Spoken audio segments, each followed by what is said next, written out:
Round one. Ready, go!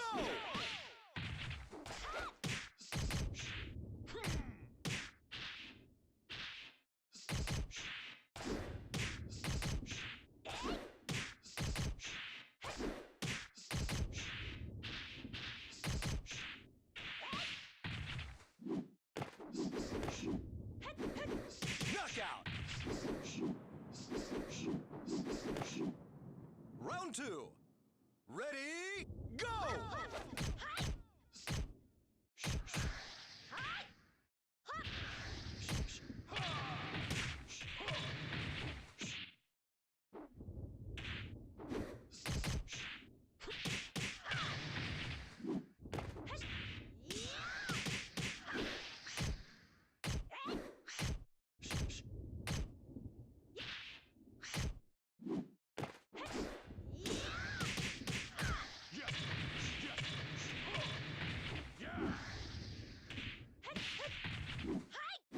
Knockout!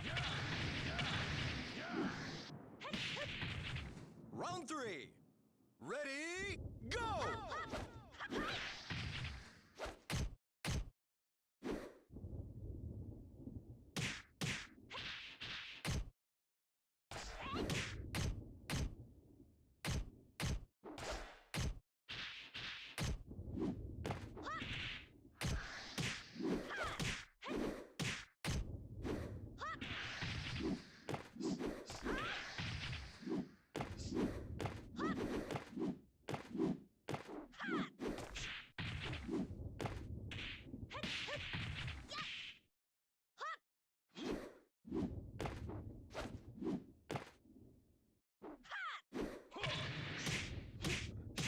Time's up!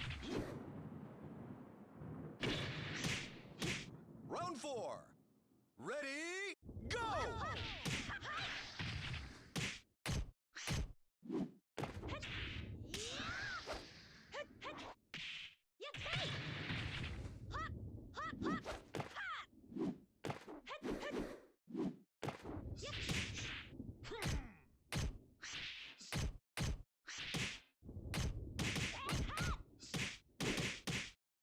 Knockout!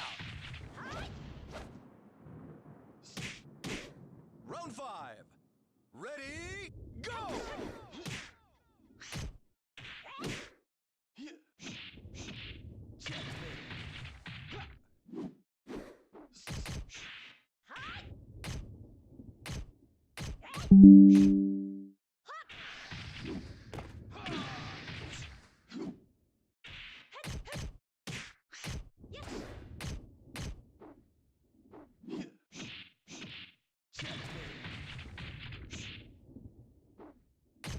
Knockout!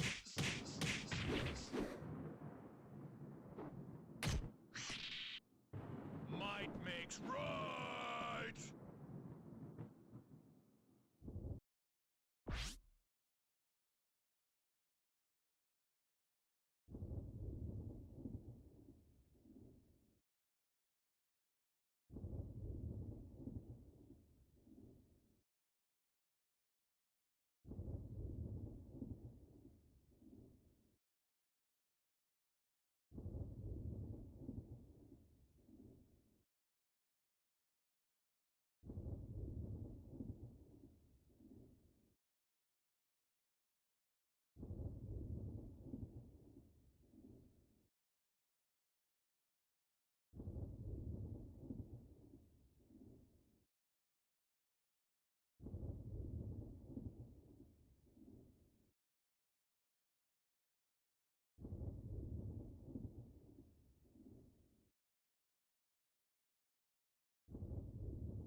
But nonetheless, you can check these out September 5th, at least add them to your library and claim them.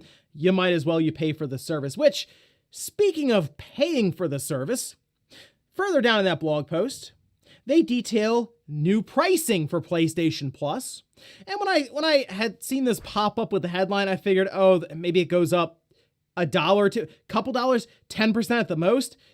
No, try about 30% more, which that is quite the price jump. If we take a look at the different tiers now as they outline them, PlayStation Plus Essential coming in at $79.99, so $80 a year is the tier you would need to play online multiplayer, cloud backups, or of course, get Saints Row. So there you go. I know it's probably pushing you over the edge right there. PlayStation Plus Extra, the 12-month subscription, goes from $100 a year to $135 a year. It's a $35 jump. And then PlayStation Plus Premium goes from $120 a year to $160, which, by the way, places it, what, about $20 per year less than Game Pass Ultimate, which does get Microsoft's day one releases into the service. It's Starfield. That's technically coming up, early access tonight, but in a week, that'll just drop into the service, which is something that Sony still has not really done when it comes to their big first-party titles. And I gotta admit, this one caught me off guard, as it did basically everyone online, because that is a substantial price increase. We've seen subscription services go up across the board. A lot of the video streaming services have done that, right? Microsoft raised price, not 30 to 35% though. That is, it's like unprecedented at this point. So looking at the situation here with Sony, we know like they obviously went ahead, broke up the tiers, added more expensive options, and they saw positive results, believe it or not, from that. And it would make sense that someone who might go from Essential up to Extra, and while Sony's subscription services, the raw numbers have not necessarily moved at all. In fact, they are not apparently reporting on those any longer, and that's because it's been flat. But the revenue has jumped substantially because of those more expensive offerings that, yes, get you a larger library of games, or in some cases, game trials, and some of their retro games. I mean, if you take a look, Circana did that entire report where we went over with the Switch passing the Wii in the US. Some things leave you guessing. MailChimp eliminates the guesswork from email marketing by suggesting ways to improve your email copy, imagery, and layout. Well, they also mention that game subscriptions have pretty much plateaued at this point, and that is basically everything. I mean, if you look at it, Sony, Microsoft, and Nintendo haven't really been super excited to discuss how many people are subscribed to any of their services, whether it's Nintendo with their expansion pack tier, Sony with anything from PlayStation Plus, or Microsoft with Game Pass. It's been pretty tough to get any of that information out of them. And so with Sony no longer needing to report numbers when it comes to how many people are subscribed, they're just going to do revenue. Yeah, they raise the revenue up 30%. If 10% of people drop out, they're still actually going to be positive and make more money on this. And this, to me, comes down to more of a principle thing across the board for customers who are, to be honest, looking around. I don't really know why you would subscribe to PlayStation Plus Premium currently. I do think this is also setting up Sony when it comes to their cloud streaming side. Of course, they are building out these data centers with this Project Kronos thing behind the scenes, and maybe in their mind, that's going to make this more valuable. But to me, cloud, like the cloud streaming stuff, is just more of a benefit. It's not a big driving factor when it comes to subscribing to a more expensive service like PlayStation Plus Premium. And the retro offerings have been below average. Like it's nothing that's gotten people very excited. And if you look at what they've done for PS2, it's been like the bare minimum. They seem to count remasters from that generation that were on the PS4 as new PS2 games for the service. And I thought, you know, maybe I was a little crazier. I thought we were just going to get PS2 games that would run through an emulator that we haven't really seen before, but yeah, we're still waiting for that. So I'll be curious how this works for Sony going forward if people start to fall out of favor when it comes to PlayStation Plus, which $80 a year gets you cloud saves and online multiplayer for what's mostly been third-party games, but I guess they have their live service offerings coming up starting, we'll see, next year maybe. Otherwise, though, I mean, they gave you Saints Row with bad news. It's just weird. You feel like they show up with something really, really cool. Hey, PS3 games. We got the emulator working. Here's 20 PS3 games, or add more and more as we go along. We have to raise the price, but we're going to add more and more. It's like, oh, okay, well, I mean, there's more games. No, they just said, here's Saints Row. We're jumping the price on premium by $40, everything else by about 30%. Maybe that's the move. You stock up on Saints Row. If you have bad news to give, you give it, then you just hand Saints Row over. Maybe it's the reverse. Saints Row, bad news.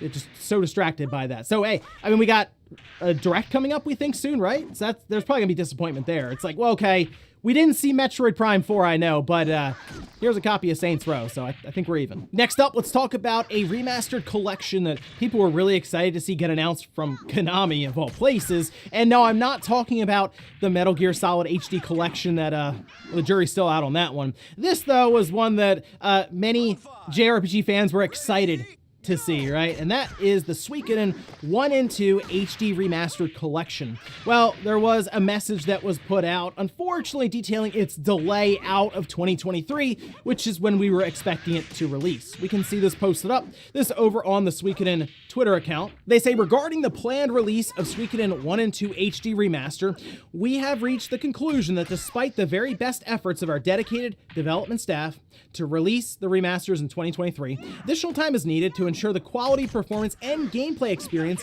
our users deserve. The entire Suikoden team is renewing our efforts to bring Suikoden 1 and 2 HD Remaster to release. You'll never be a match for me.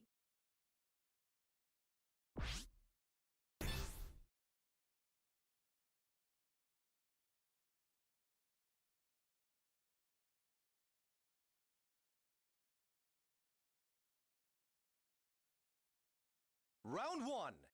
Ready, go!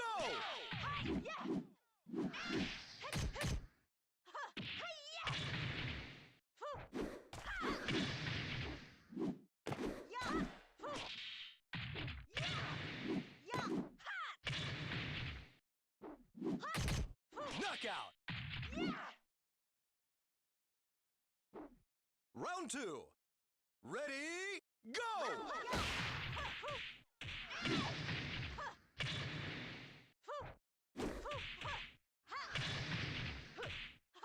Excellent! Round 3. Ready, go!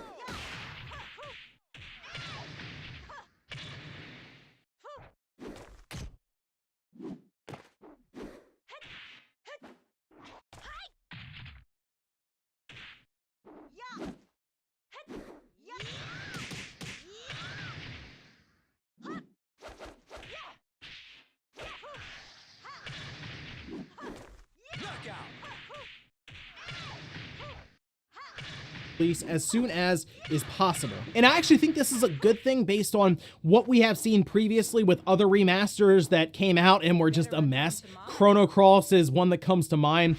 Tales of Symphonia, absolutely one that comes to mind. So really, for something like Suikoden 1 and 2, I would prefer them to just kind of sit in development until they're ready so you get it right, because this could lead to a new Suikoden game if it comes out, is high enough quality, and maybe can capture a new audience even. Remember, a lot of these games, while like I may think of like, oh, okay, yeah, I remember seeing that on the store shelf for the PS1 days.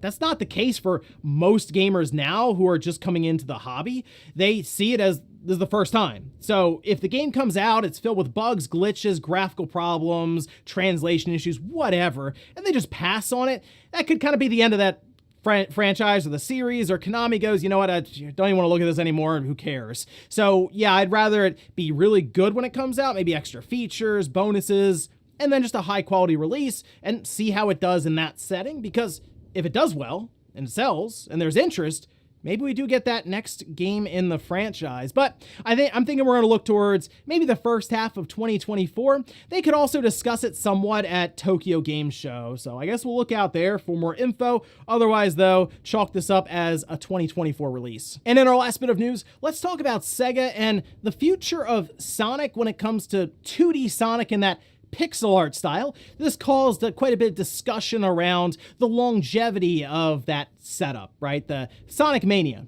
right, as an example, that kind of look.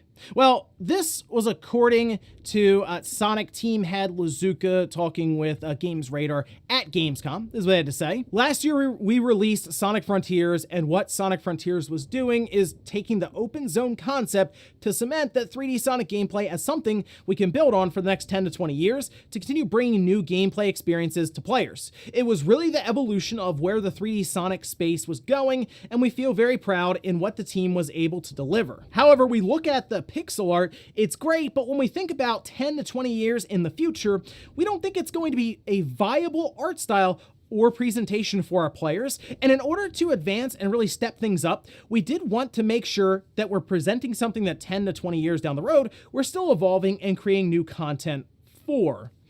So, I mean, really, if you consider it this way, okay, so Sonic Frontiers, I don't think is as good as Sonic Mania when it comes to a quality standpoint. Just look at Sonic Frontiers, things 20 feet in front of you pop in, right? The whole joke and all that. But in this case, I believe Sonic Mania will age better than Sonic Frontiers 10 to 20 years from now, just because I think the pixel art style holds up very, very well. But I understand in the sense that Sega looks at that and says, well, we can't sell this for more than $20 or $30, can we? Whereas Sonic Frontiers, they absolutely sold at full price, the $60. So they're probably looking at this perspective with business in mind of, well, if we dress it up, have it kind of be 3D models, but in that 2D plane, we can do a lot more when it comes to the visual factor that would probably grab the mainstream audience that does make up a large portion of the market share to buy in for higher, right? That's the big.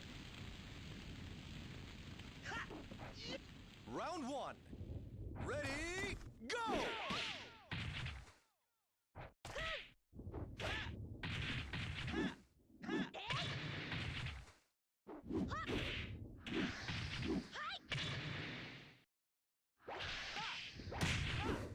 Knockout!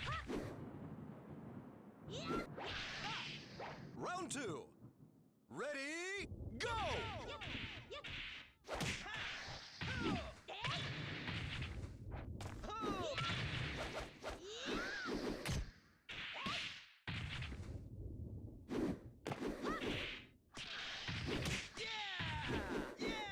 Knockout! Round three. Ready, go!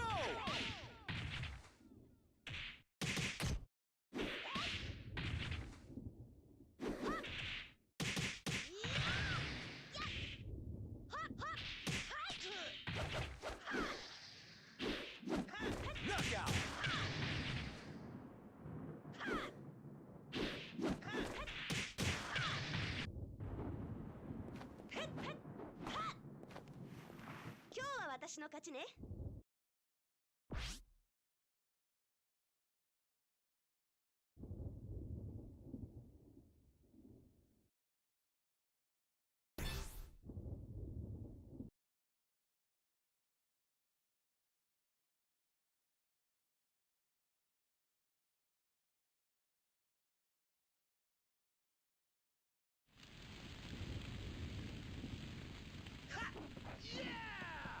Let's talk more action! Round one. Ready, go!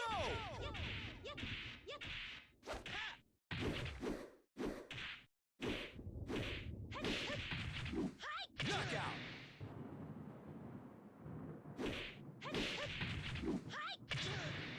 Round two. Ready, go!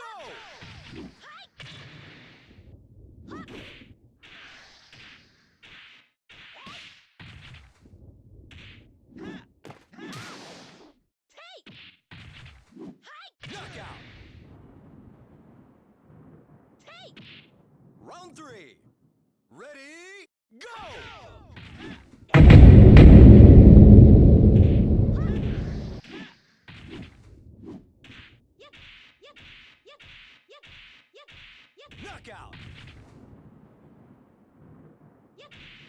biggest thing there. And while I don't necessarily agree when it comes to pixel art not being viable 10 to 20 years from now, because I think you could make a Sonic Mania game 10 or 20 years from now, and we'd all be really excited about it like we were with Sonic Mania just a couple of years ago. So in their mind, though, we make the visuals better, we get more money from it, and maybe they also want to do other things outside of just the pixel art style where they have kind of that 2.5D look. But to me, pixel art stands the test of time. I think we'll still be enjoying those kind of games 20 years from now, no problem. And before we go to the comment of the day, we're going to take a look at the poll that I posted up yesterday.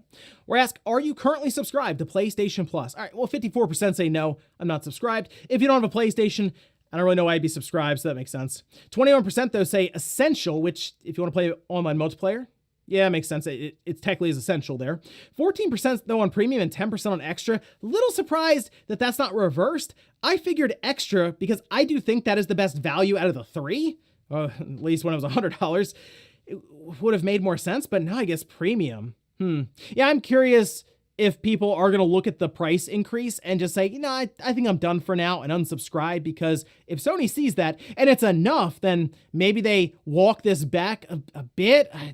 It's very strange times right now for Sony, and I gotta say, it kind of reminds me of those PS3 days when they were up on stage talking about the $600 PlayStation 3 and the giant enemy crab and dropping the PSP.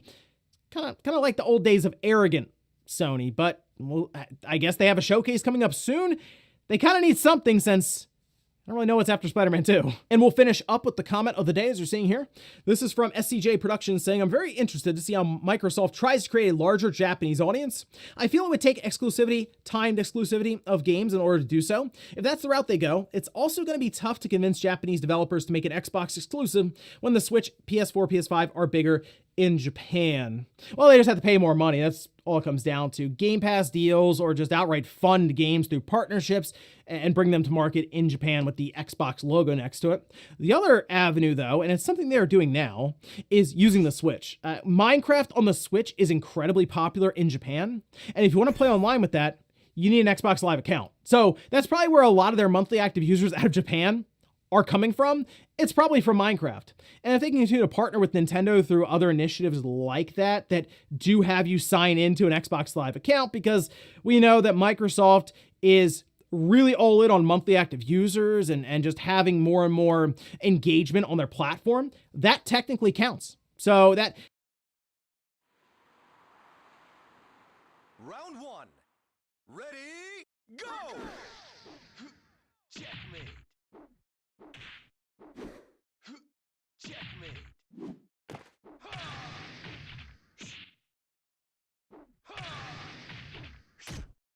Knockout. Round two. Ready, go!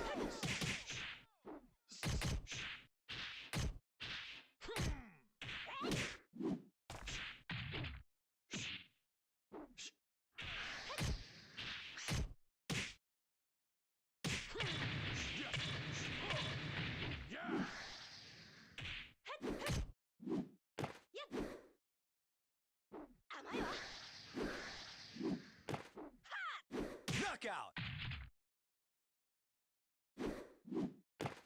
Round three. Ready, go!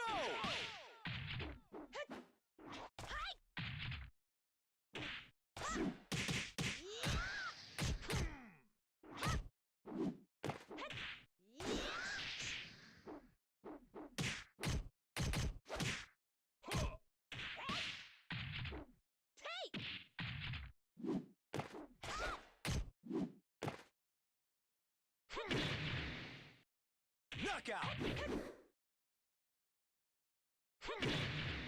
Round four. Ready, go! Checkmate.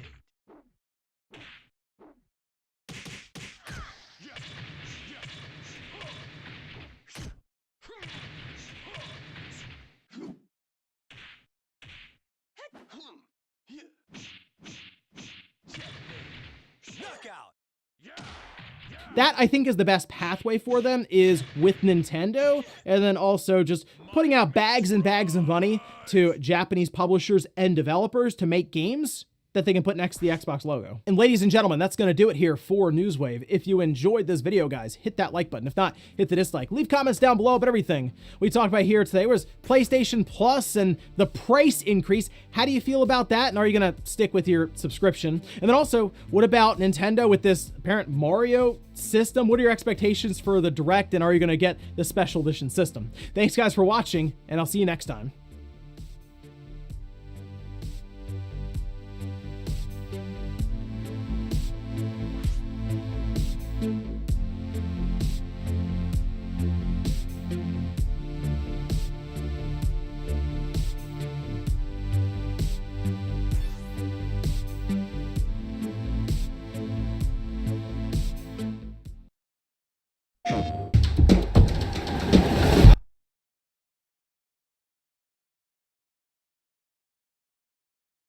Round one. Ready, go!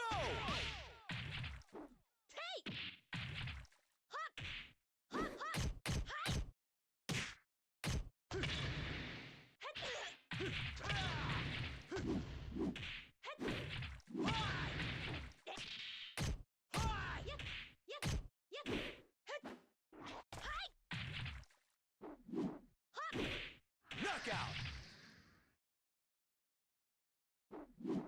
Round two. Ready, go!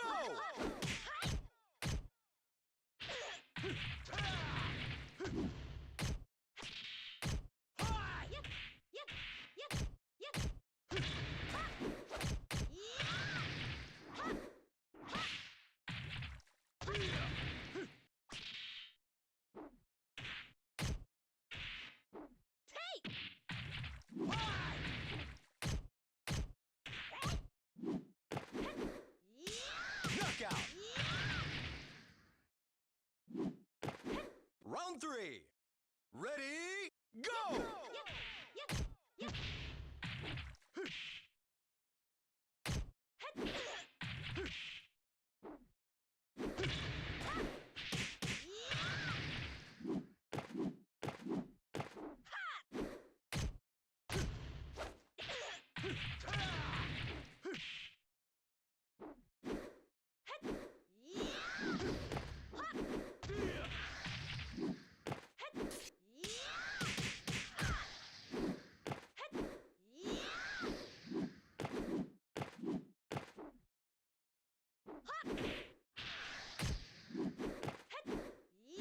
Knockout.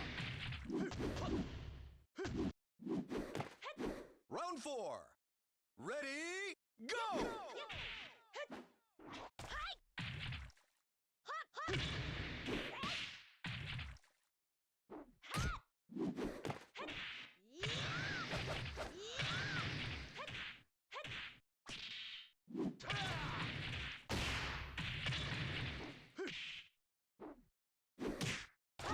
Knockout.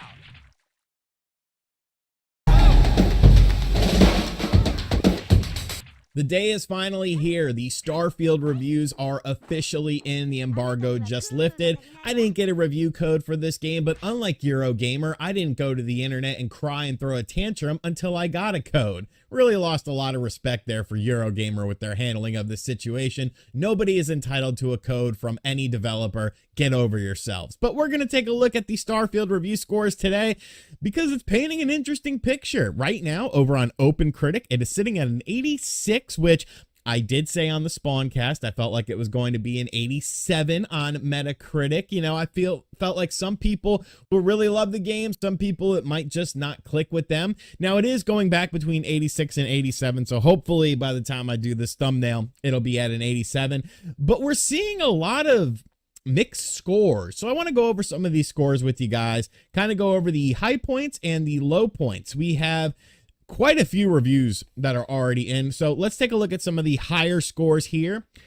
This is from Stephen Mills over at Destructoid. I wasn't sure if it could be done, but Bethesda has managed to raise the bar for sandbox games even higher. In the end, Starfield is an epic sandbox open world RPG with a beautifully immersive universe, a captivating story, and fun and compelling gameplay the whole way.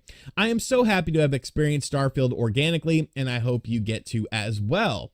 We have some more 10s out of 10s here. Quite a few 10s out of 10s, or 5s out of 5s, if you will. VGC. Starfield is the ultimate Bethesda game.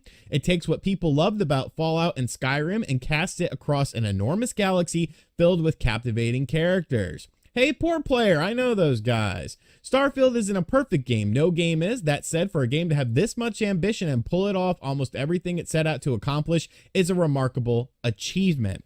So it seems like, you know, a lot of people in these reviews are kind of saying a lot of this is a lot involved with storytelling. I know I just said the word a lot there, but it seems like a lot of people are being captivated by the story and these positive scores. We got some 9.5s and 9.7s. Starfield is a new beginning, says Jesse Norris at Xbox Era. I'm sure there's no bias with this review. Just kidding, Xbox Era. Not only for Bethesda, but for Xbox as a whole. Excellent writing, stunning graphics, and thrilling gameplay. It makes the galaxy yours to explore, shape, and live in. It's a wonderful tapestry. Is it tapestry or tapestry? I say tapestry. To experience your story in a way that only the best have done before. So a lot of people are high on this game. You know, I expected that, but I want to look, of course, at the lower end of the spectrum, because I don't think it's fair to just look at high scores of a game. You have to look at low scores of a game to see what's not resonating with people, what's not exactly hitting. Paste Magazine, whew, 5 out of 10. Playing Starfield makes me want to play games that explore space and games that were made by Bethesda, but it doesn't make me want to play Starfield. Let me read that again, because that didn't really click in my mind. Playing Starfield makes me want to play games that explore space and games that were made by Bethesda, but it doesn't make me want to play Starfield. It tries to give us the universe, but it's so weighed down by its own ambitions and a fundamental lack of inspiration that it can't even get into orbit. So I guess he's saying that he wants to play space games like No Man's Sky and Bethesda games like Oblivion and Fallout, but the combination of the two isn't really working for him. Now, I'm not going to disrespect Garrett Martin. Everyone's entitled to their opinion, but, you know, interesting stuff here. Here is Giovanni. Oh, God, I'm not reading that. Digital Trends. Starfield isn't the genre or generation-defining video game that overeager fans might be expecting. It's a fairly typical, though impressively constructed RPG where depth and stability often come at the expense of scope. The surprising limited base adventure isn't so much the draw here, though. The enormous intergalactic playground feels custom-made for modders who want to explore the infinite possibilities of space just as much as the constellation and Bethesda itself. So this person didn't really seem to enjoy the story and the adventure that the story brought upon him. IGN with a 7 out of 10. This is from Dan Stapleton. Starfield has a lot of forces working against it, but eventually the allure of the expansive role-playing quest and respectable combat makes its gravitational pull difficult to resist. So this is pretty interesting. You know, we're seeing kind of a bit of a split here as far as what's hitting for people and what's not. And of course, every game is going to be a subjective thing. Starfield is a true behemoth of an RPG, and in many ways, it's the logical endpoint of Bethesda Game Studios' well-worn formula. However, its massive scope pushes this formula to the absolute limit, and the cracks begin to show, from feature creep to the stop-start nature of its exploration. Dedicated Bethesda fans are sure to get their fill, but this interstellar adventure never leaves the atmosphere. So maybe what I'm kind of gathering from this is that, you know, some people are finding that it's kind of restrictive and like, yes, you can go places, but maybe there's not a whole lot happening within those places. Like when you play a game like Fallout or Skyrim, you know, or Elder Scrolls, I should say, there's always something going on whenever you're exploring these worlds. I want to read this next one though, because it seems like they, sort of break down a lot of things here. Starfield is a true space adventure that only Bethesda can deliver. It's an experience catered to fans of large, expansive RPG narratives, but this one takes it a step further to stretch across an entire universe. There are minor systems and menus that cause confusion, and the lack of real tutorials paired with a flimsy opening holds back the opening hours. Round 1. Ready, go!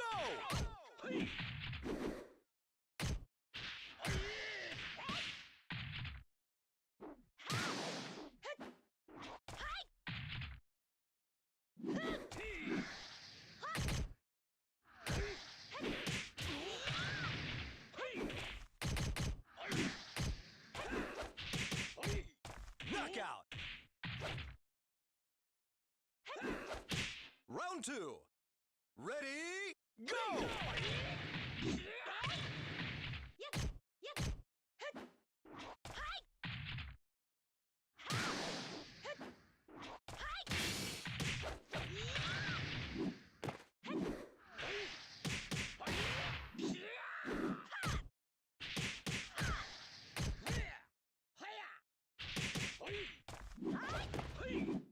Knockout! Round 3. Ready, go!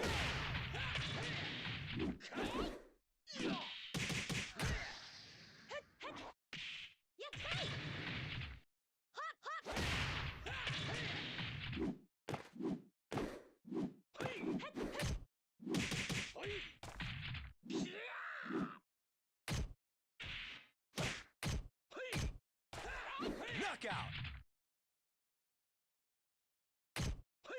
Round 4. Ready, go!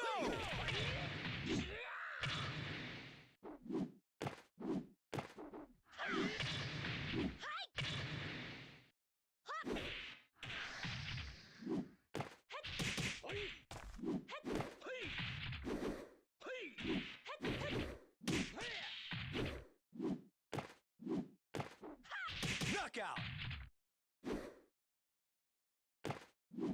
Round 5. Ready, go!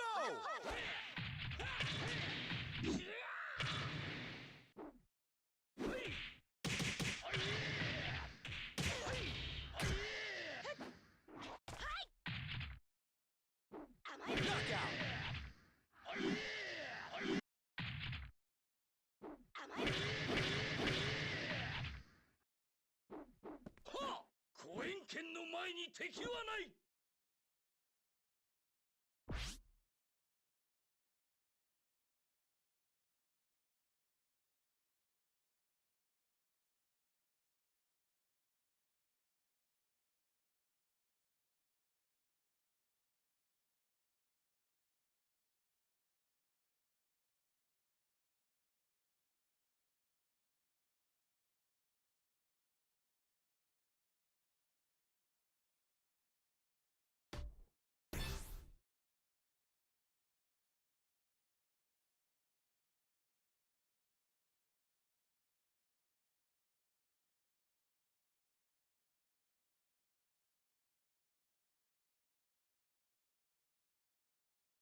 Round 1. Ready, go!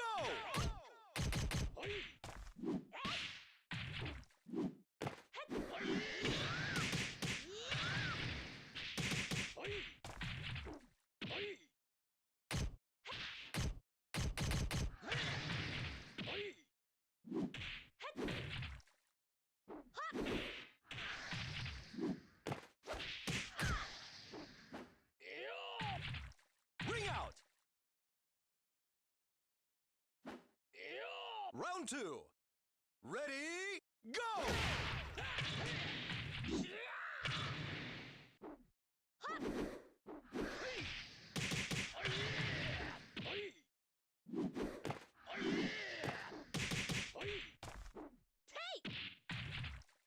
Knockout!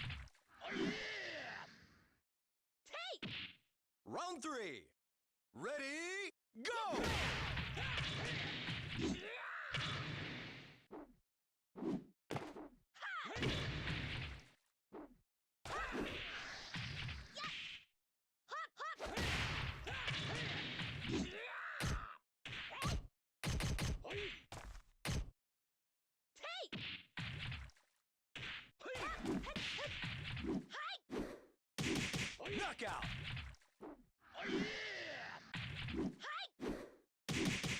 Still, the experience is undeniably memorable, and the writing for the NPCs make up the best moments. Although that many systems can be overwhelming, this game is full of discovery for all who play. So, I think really, with this game, it's going to come down to what you look for in an RPG. I mean, people are probably going to be upset by this, a lot of Xbox fans, because they're going to be like, oh, well, you know, it's a Bethesda game. What did you really expect? And I get that sort of sentiment, but when you look at, you know, Fallout games, when you look at Elder Scrolls games, they are very formulaic. You know, it's pretty much like Fallout is a dystopian Elder Scrolls and vice versa. So the formula for these Bethesda games is always very similar as far as their major key franchises are concerned. They're open world sort of RPG style games. And maybe some of these people are just getting a little bit tired of it. Maybe they want to see something.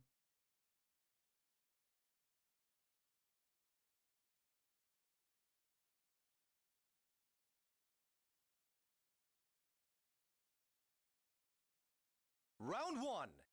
Ready, go!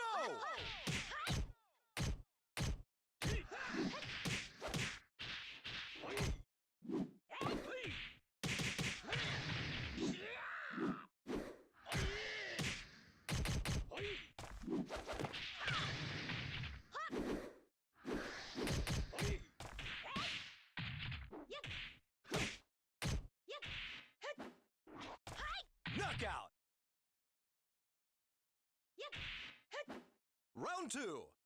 Ready, go!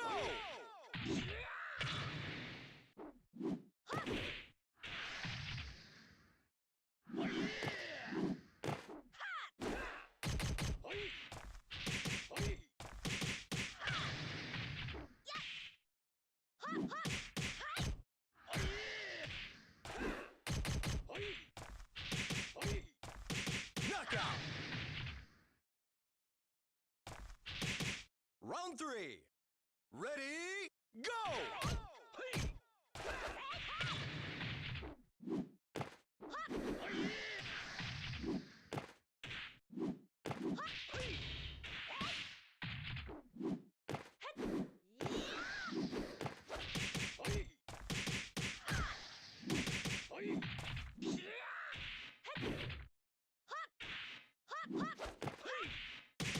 Knockout. Round four. Ready, go!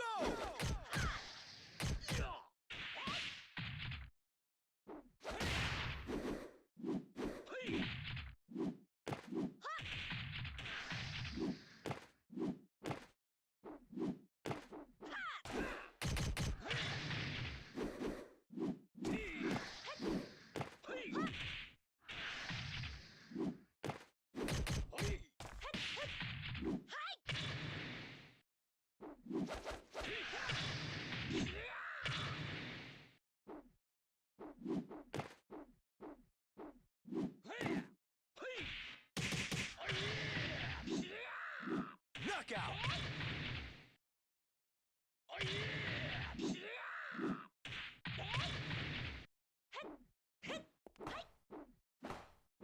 あなたにはクンフーが足りないわ。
修行の成果。はあ、見せるわよ。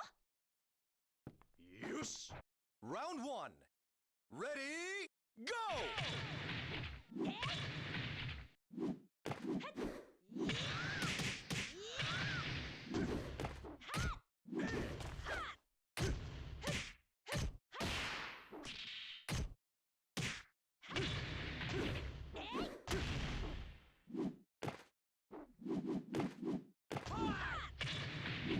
Knockout! Round 2. Ready, go!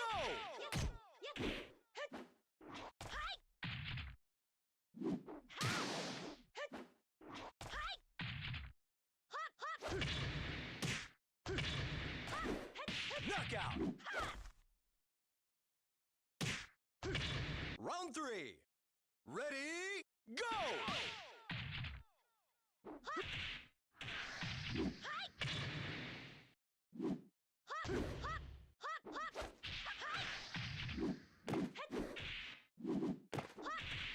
Knockout! Now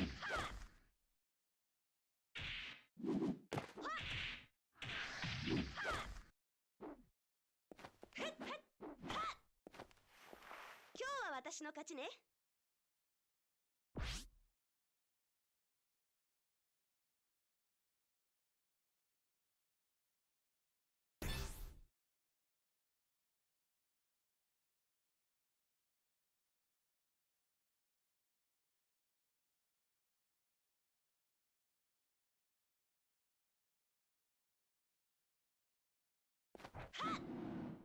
Round 1. Ready, go!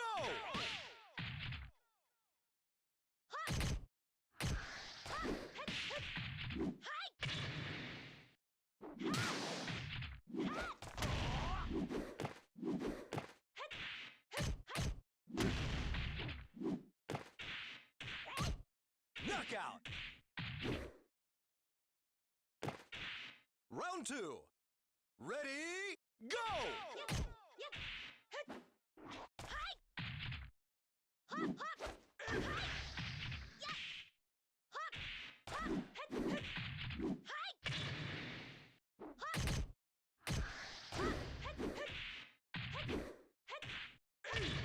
Knockout! Round 3. Ready, go!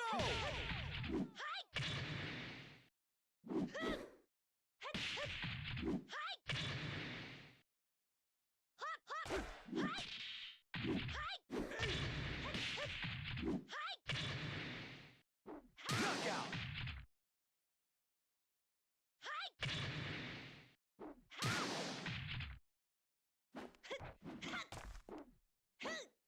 大したことないわね。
D-man.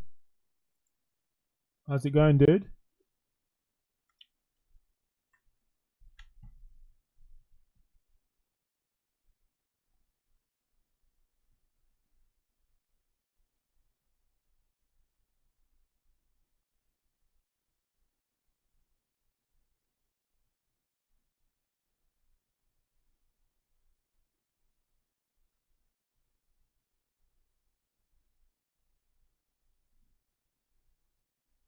You going? You good? You good? Nice, nice.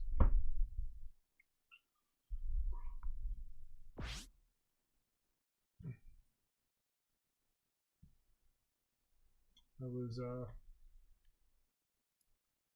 just checking out some reviews for Starfield.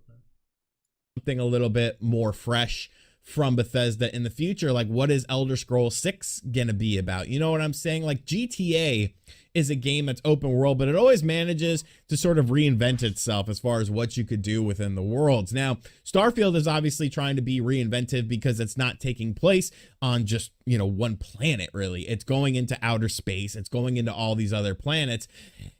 And I don't know. I'm still excited for this game. Like, I'm still wanting to play this game. I'm not going to get the like super early copy. I'm just going to simply wait for it to come out on Game Pass, because I have more than enough games to talk about and review that I'm already working on, that I really didn't even have time to make this video, but I wanted to make it because I was going to be very interested in this. So, you know, I think it's good. I think this is good stuff. It seems like people are harking on the negative. Starfield shares plenty of DNA with Skyrim and Fallout 4, but ultimately falls short of both.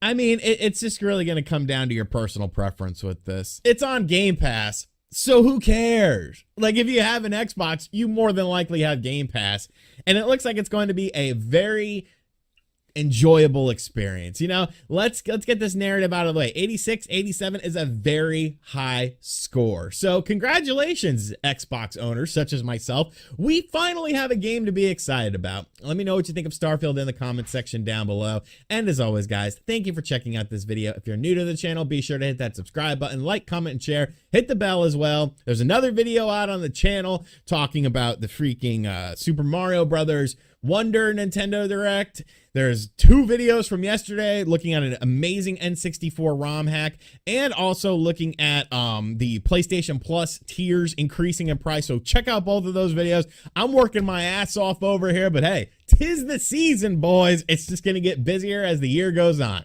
And as always, catch you guys on the next video. Later. It is the fastest growing. So what you up to, D-man?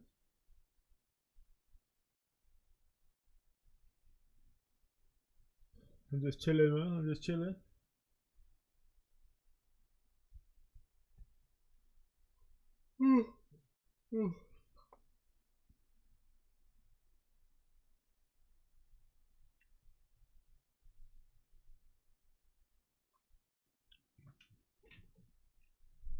Not really. Oh, you chilling at work, yeah? Well, good to see you, man.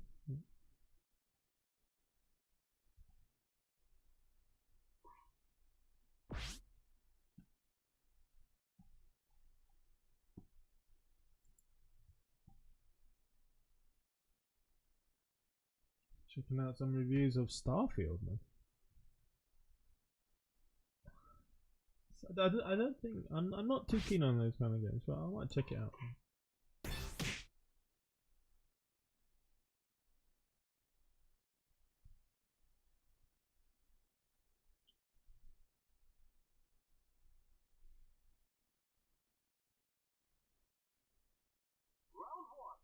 Round one.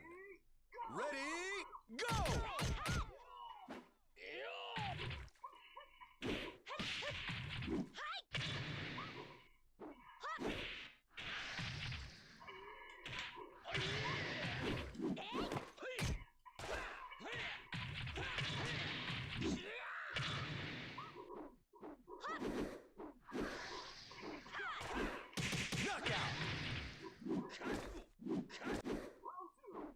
Round two. Ready, go!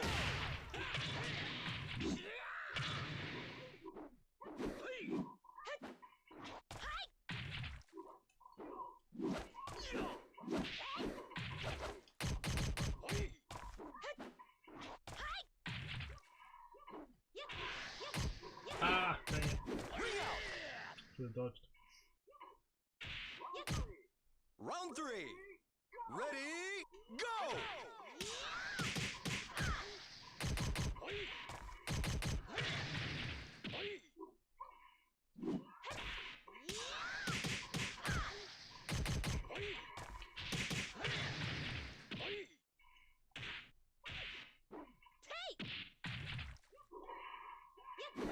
Ah, Knockout!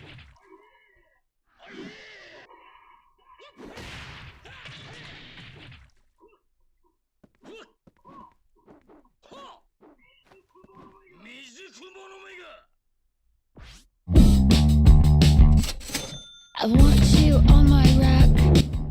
Oh. All right, so today we got our big Super Mario Brothers Wonder Nintendo Direct. We learned more about. no, I don't play. I maybe played it once or twice as Jackie, but it's mostly just Leifei, Pi, or Vanessa.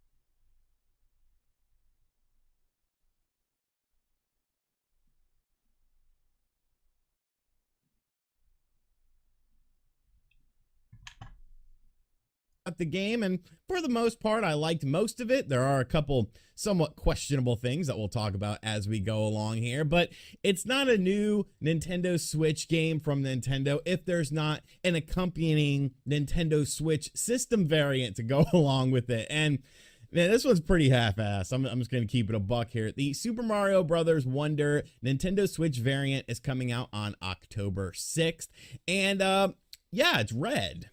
It's very, very red. There's a little Mario in like the bottom corner to show you, hey, this is a special Nintendo Switch. You can open the little flap to insert your HDMI cable, and there's some coins there. I don't know, man. This thing just looks very half-assed to me. I get it. People like to collect these systems. They call it the OLED, which I don't know. I'm pretty sure everyone just calls it an OLED. This comes out, like I said, on October 6th. Doesn't include the game, though. So, yeah, you'll still have to buy the game separately. But that was a nice little way to end this 15, 16-minute presentation. Thankfully, they didn't spend a bunch of time talking about the new Mario voice actor because, let's be real, it pretty much sounds the same. Mario is not known for his intense dialogue, so I don't know. I don't get why people were so busted up over Mr. Martinet riding off into the sunset. He's nearly 70 years old. But let's talk about the game itself, because we learned a lot of stuff about this game, from different characters that you'll be playing as, to the different levels, to online mode. Asterisk, we'll get into that as we go along. So I think the game itself looks very nice. They showed off, of course, some of the different courses that you'll be going into, you know, pretty standard Mario theme stuff, but I thought they looked very nice, and the gameplay kind of changes up a little bit depending on when you are in these courses. As far as the roster of characters is concerned for this game, of course, we have our standard Mario. Round 1. Ready, go!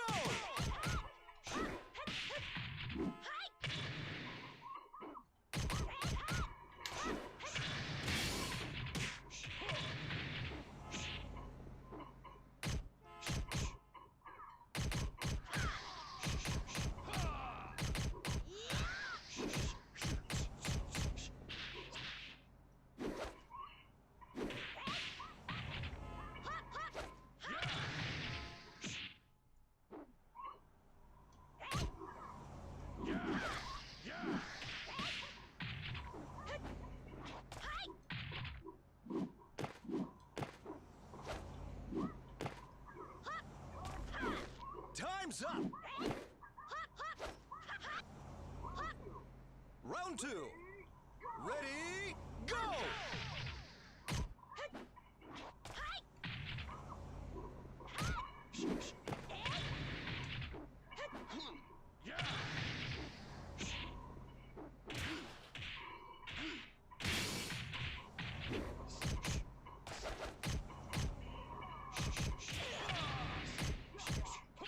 Knockout. Round 3. Ready, go!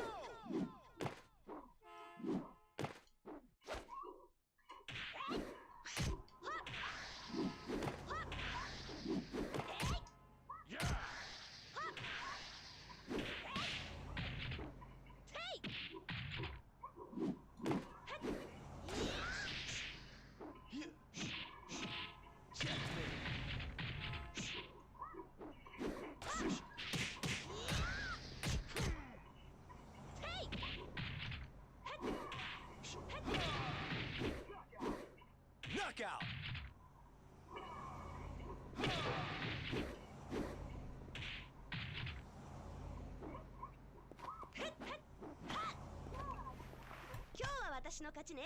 Luigi, Daisy, and Peach, but they did include some Yoshis that you could play as well, that actually play as Yoshis with the whole tongue mechanic and the ability to float a little bit.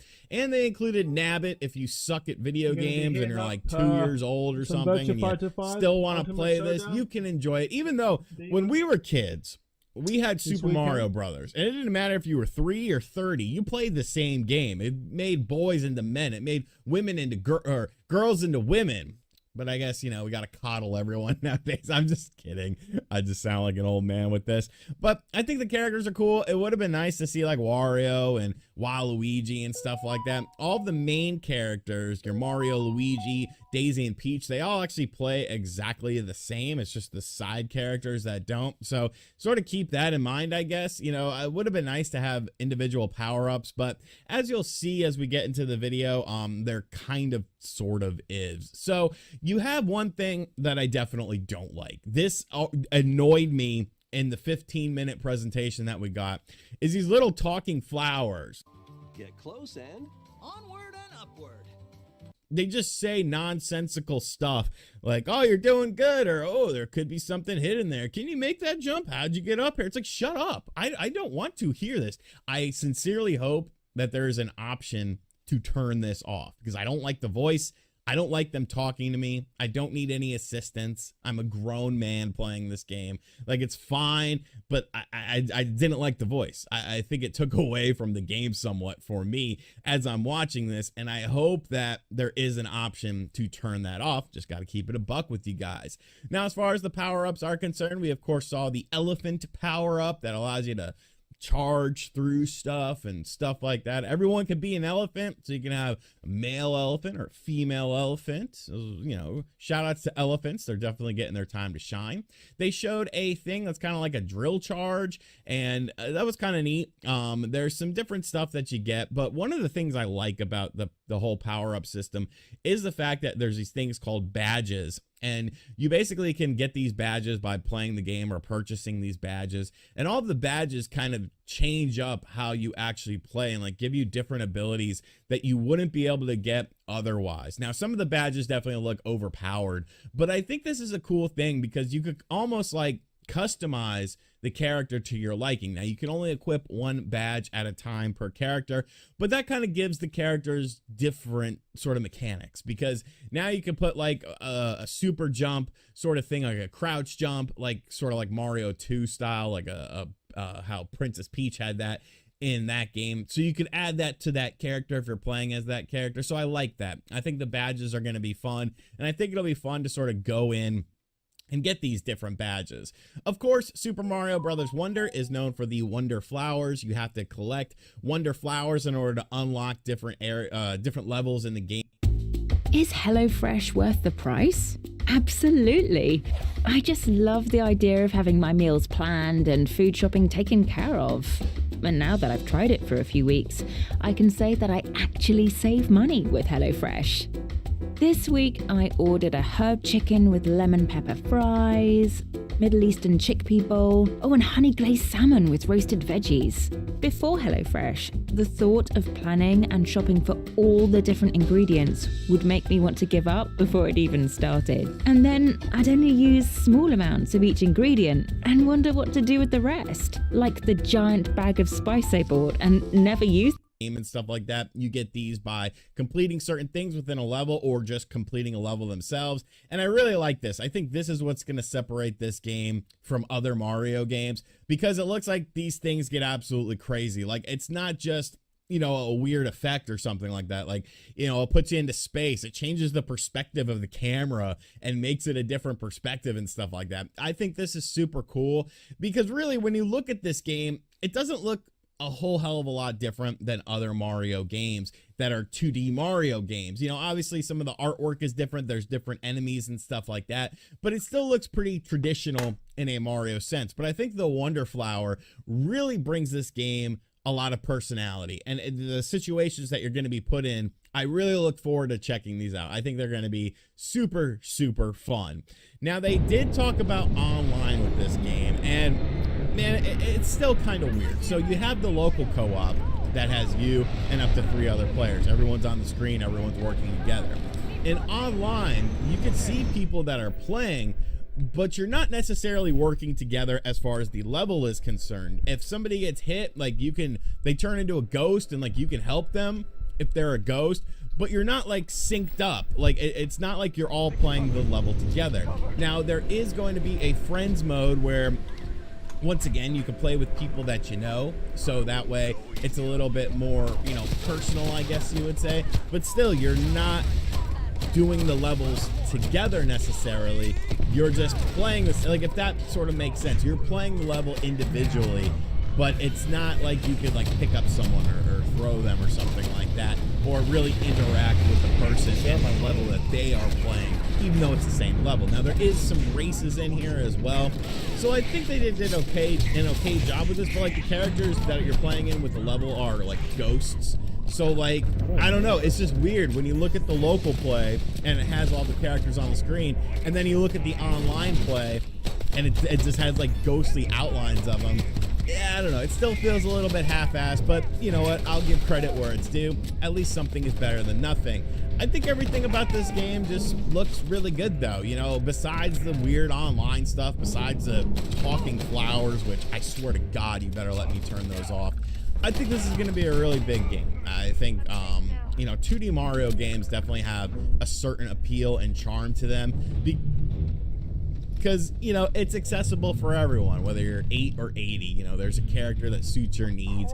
You can play as Nabbit if you need to, because you suck at video games or you're a child or hey, Lightwing. something.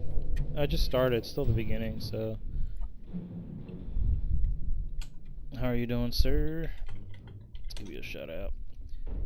Took me like a half hour to get it started, but it's working.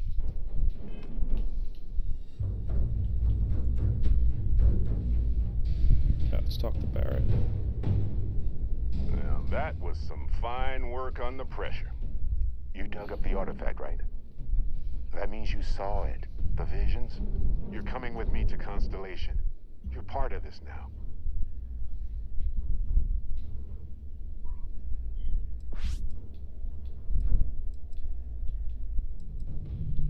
You ever stare up at the stars at night wondering what's out there? Well, that's us. That's where we go.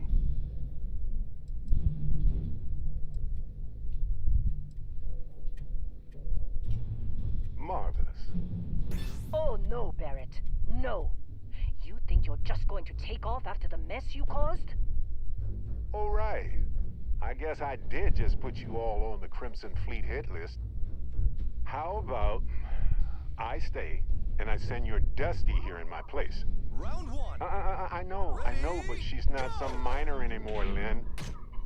As soon as she touched that rock, something changed. Tell me you can do it. Fine. It's a deal. Get out of here, Dusty. You're on to bigger things.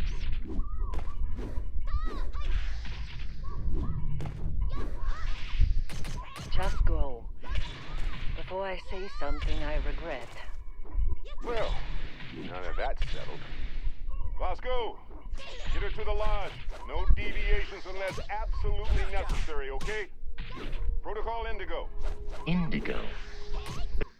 Round 2. Ready, go!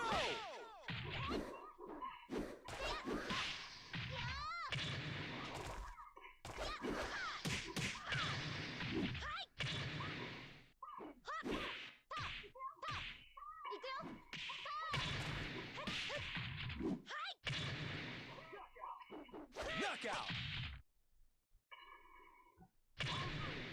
Round 3. Ready, go!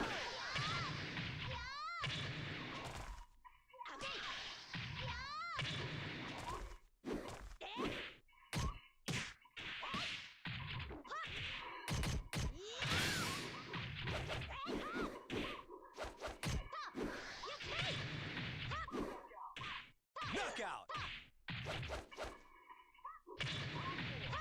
Round 4. Ready, go!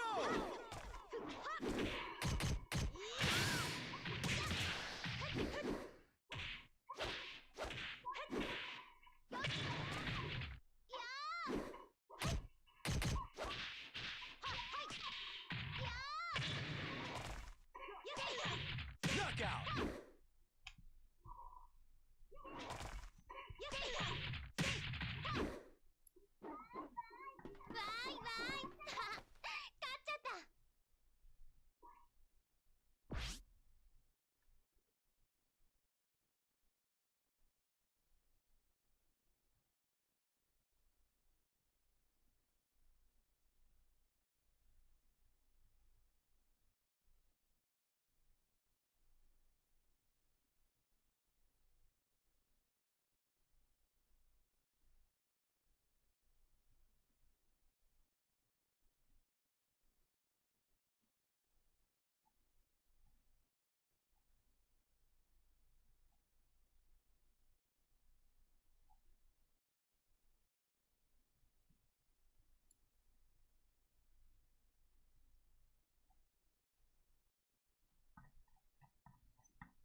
Be right back.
Round one.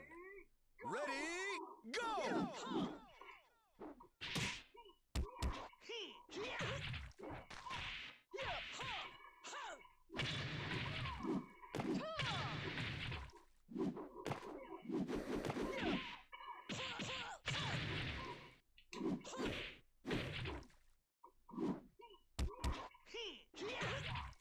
Knockout. Round two. Ready, go!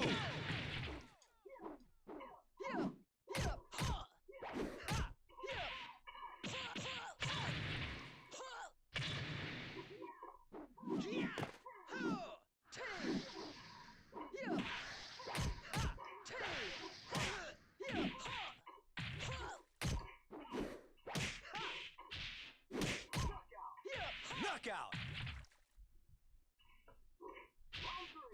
Round three. Ready, go!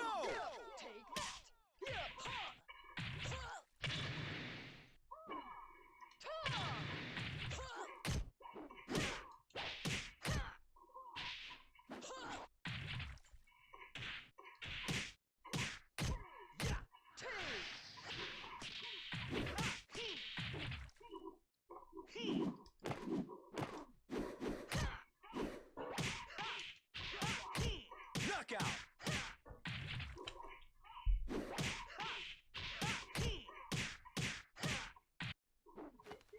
Mission accomplished.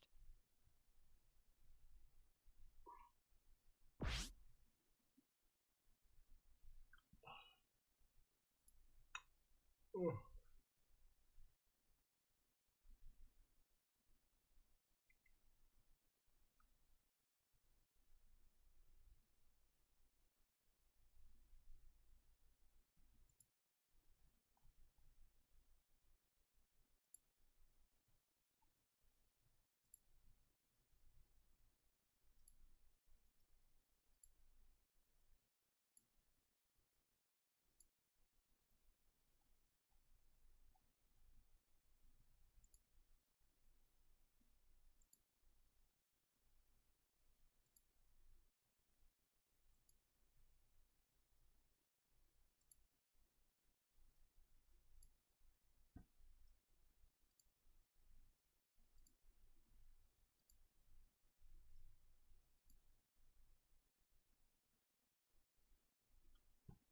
Yo, welcome back, D-Man. Sorry, man. I was for some reason my chat wasn't updating.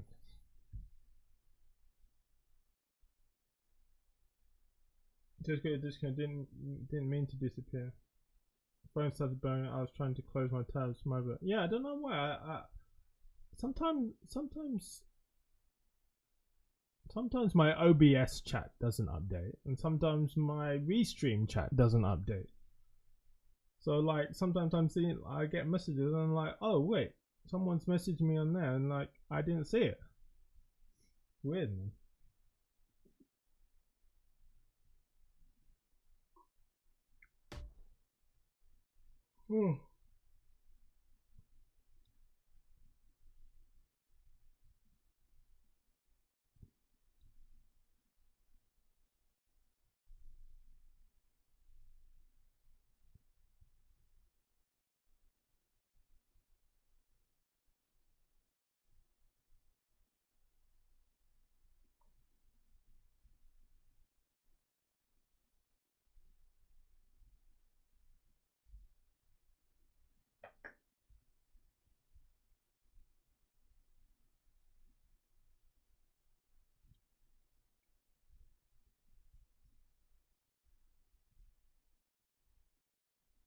You good? I put my phone in pocket after I tried to close tabs and hit call by accident. No worries, man. No worries.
Oh, wow. You're a bit tired, man.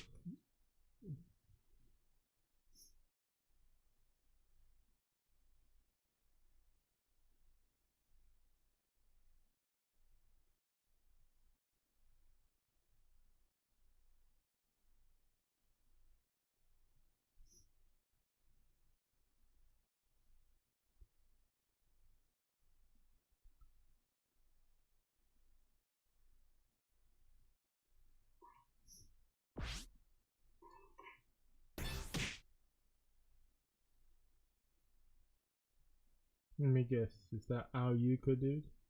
Oh no. Oh, Gettyban _ YouTube.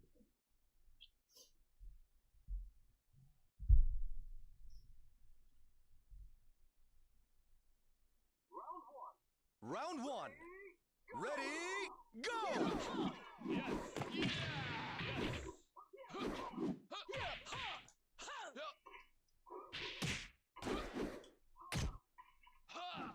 Okay.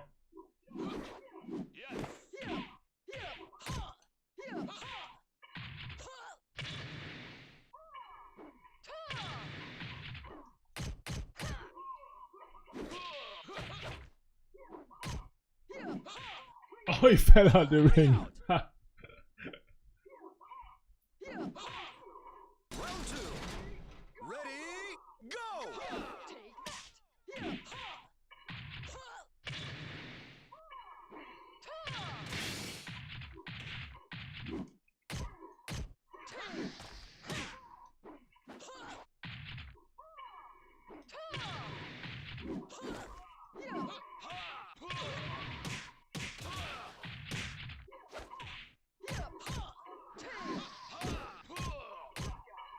Knockout. Round three. Ready, go!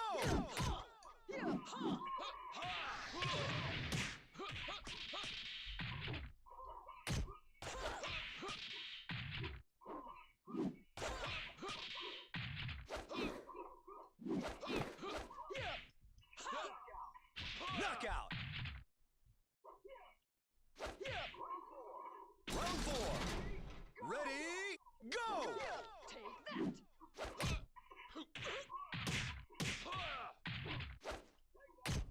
Take that.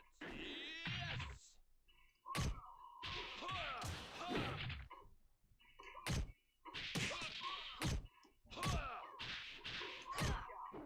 Knockout.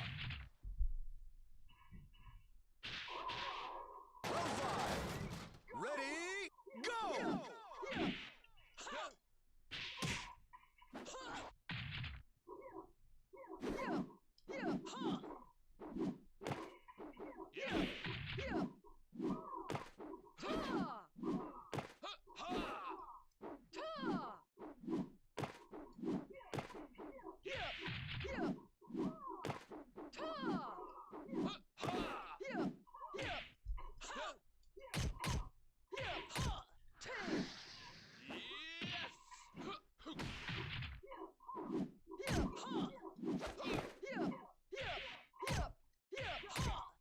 Knockout.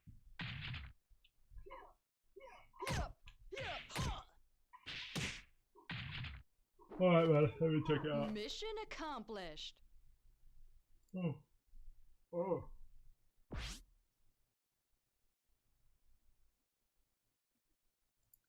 Let's have a look.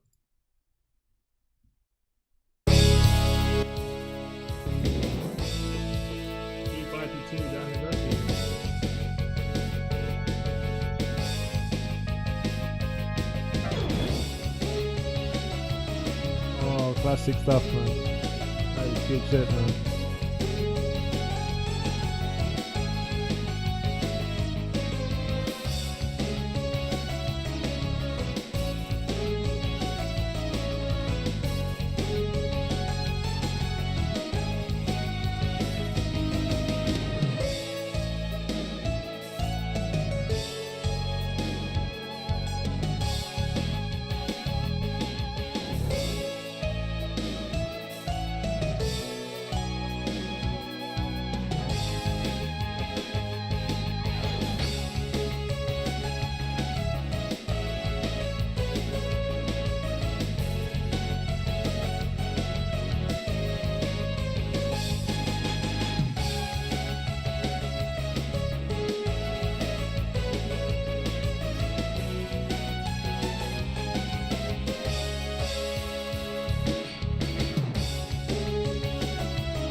Thing like that. But it seems like there's going to be enough challenge for adults in there. There's different star levels for the different levels themselves. They did keep some things a secret with this as far as the different levels are concerned and the worlds that you go into.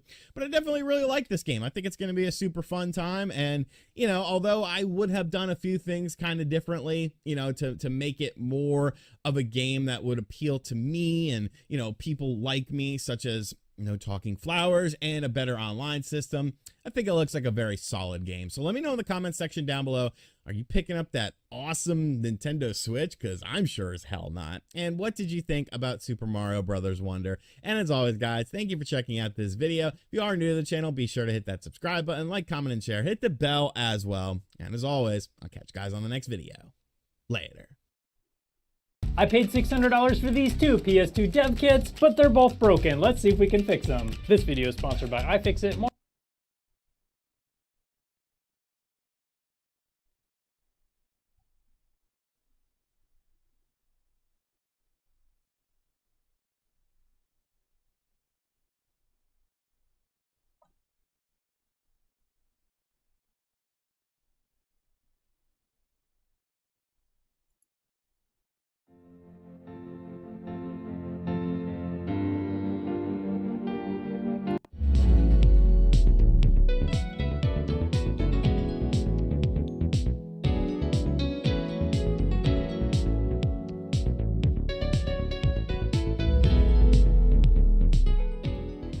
Forgotten Realms Demon's Stone sees you taking control of the gloomy and brooding fighter Rannoch, and after a little while of progressing through the initial stage, you'll find yourself with two other characters as well, Zai, a Dark Elf rogue, and Ilias, a human sorcerer. Each character has some very unique aspects, both with how they control and their approach to each battle. The ability to freely switch between each of them is a real plus when it comes to combat, and allows you to take advantage of each of their strengths when the time calls for it. If there's a large horde of monsters, the warrior can lead the charge, but if there are monsters sprawled across a large area, the sorcerer can shoot them up with his magic. And this constant juggle between each of your party members as you make your way through each level is what makes the gameplay so fun, mainly due to the huge variety of enemies which are all weak or resistant to a specific type of attack.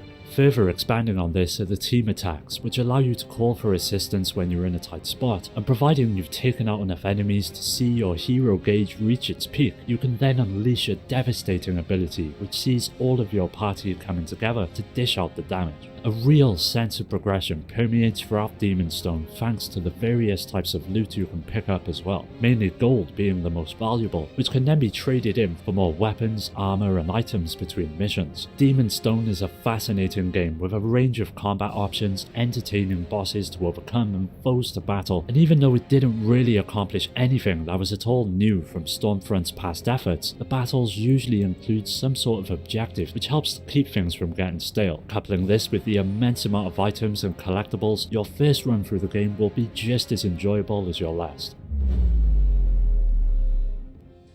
If you're a long-time fan of the channel, you'll know that I'm a huge fan of Macross, and Dimensional Fortress is hands down one of, if not the best entry of games to come out of the franchise. The story follows the show and movies very closely, and allows you to choose from two branching paths or sequences based on both. There's a total of 20 missions to undertake, each offering up different objectives to accomplish, all the while mowing down the seemingly endless waves of enemies that come your way. Your ship, or Valkyrie, is of course able to transform into each of its three forms at any time, and it's up to the player to decide which form best suits the circumstances they find themselves in. Naturally, each has their own pros and cons, and this causes the gameplay to drastically shift in the blink of an eye. At first you'll be soaring through the skies, and then suddenly find yourself running across the ground and quickly switching back. This forms the core of the frantic gameplay that Dimensional Fortress excels at producing. Of course, you can unlock new Valkyries to use by completing particular tasks or finishing a stage with a good score, and for any fan of the series, this game is a dream come true, featuring nearly all of the machines from the franchise and allowing you to jump into them and play around with each of their unique strengths and weaknesses out in the field. Visually, Dimensional Fortress is a real showcase for the PlayStation 2 hardware. The amount of things going on at once on screen is at times overwhelming, but the frame rate never stutters and manages to keep up with the hectic action, all the while displaying your Valkyrie, each enemy and surroundings in remarkable remarkable detail for its time. If you consider yourself any sort of Macross fan at all, you owe it to yourself to track this game down.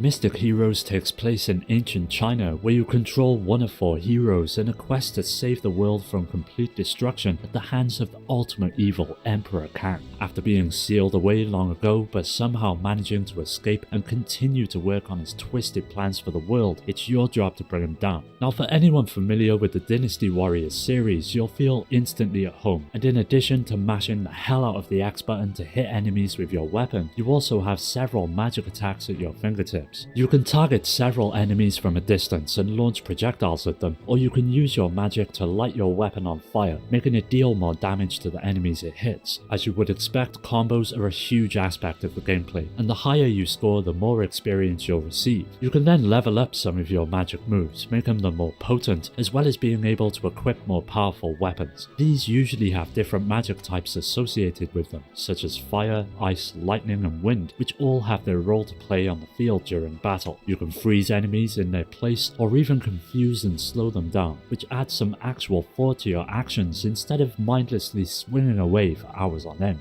Visually, Mystic Heroes is a bit of a looker. Every character is intricately detailed, from the main heroes to the grand and imposing bosses, as well as the low-level grunts that litter the field. As you fight your way past hundreds of enemies, from undead samurais to mighty shogun warriors, the frame rate does a respectable job of keeping up with the action, allowing you to see what is going on and plan ahead accordingly without any interruption. Mystic Heroes is the literal definition of a hidden gem, and still to this day hasn't received as much attention as it deserves. If you're a fan of hack and slashes, this game is for you. Predator Concrete Jungle is one of the better games to come out of the franchise, and even though it does have some issues, it's a game that actually makes you feel like a predator due to all of the incredible abilities you can earn throughout the game. The story is somewhat bare bones and isn't really anything to write home about, but it does a good job of setting up the world and giving the player an objective to work towards. After 100 years in exile, the Predator is called back into action. Upon leaving valuable technology behind the last time he was here, it has now become commonplace throughout the world, and it's your task to get rid of it. The game is largely split up into a series of levels that primarily take place throughout a sprawling cityscape, and each mission offers up plenty of variety, from assassinations to protection and fetch quests, and thanks to this, there's always something new to do in the game, which never feels stale as you make your way towards the end. Now, what would a Predator be without a series of badass weapons and abilities? In the first few levels, you get a combat stick, the shoulder cannon gun, spear gun, and wrist blades, and as you work your way up, you get more weapons like the glaive and mauler, as well as some of the more valuable abilities like thermal vision that all come together to offer up a serious amount of options when dealing with the many enemies you'll find throughout the city. Just like the films before it, this game is gruesome, and it's not afraid to have some fun with it, from kicking people off buildings to slamming them into walls head first, all gloriously animated. You're bound to have a laugh or two as you mop up each target, and this is where most of the enjoyment of the game comes from the visceral combat to the nigh on endless amount of weapons and abilities. It actually feels true to. By the way, I recently finished an anime called Soul Eater. You should check it out. Soul Eater. Oh yeah.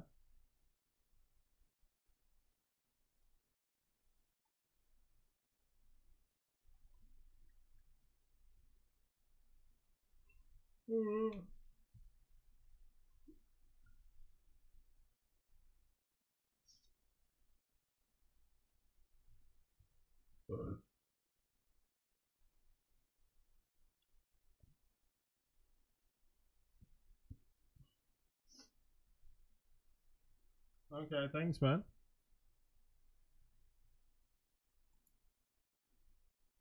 To the source material, and only falls short due to some rather bizarre design choices, such as no checkpoints and a really steep learning curve. But overall, it's nothing that ruins the game as a whole.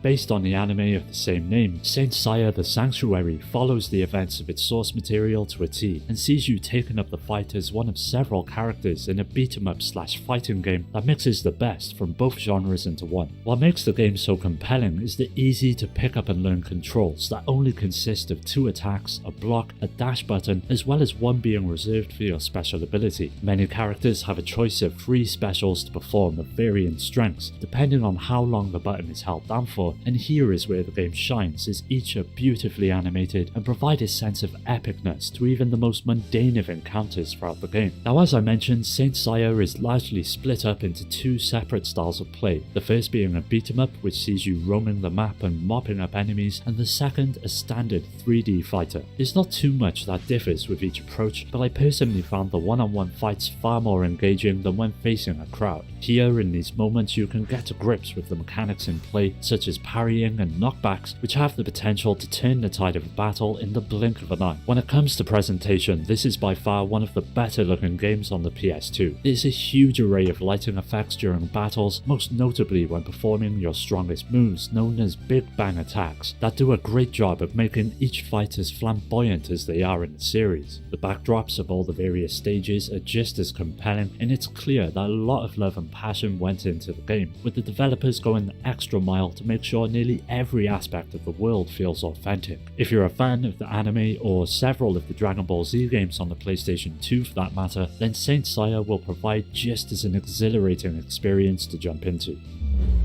Here at Atlassian, we try to do our part in the fight against bad service management. BSM means delayed timelines, confused teammates, bloated budgets.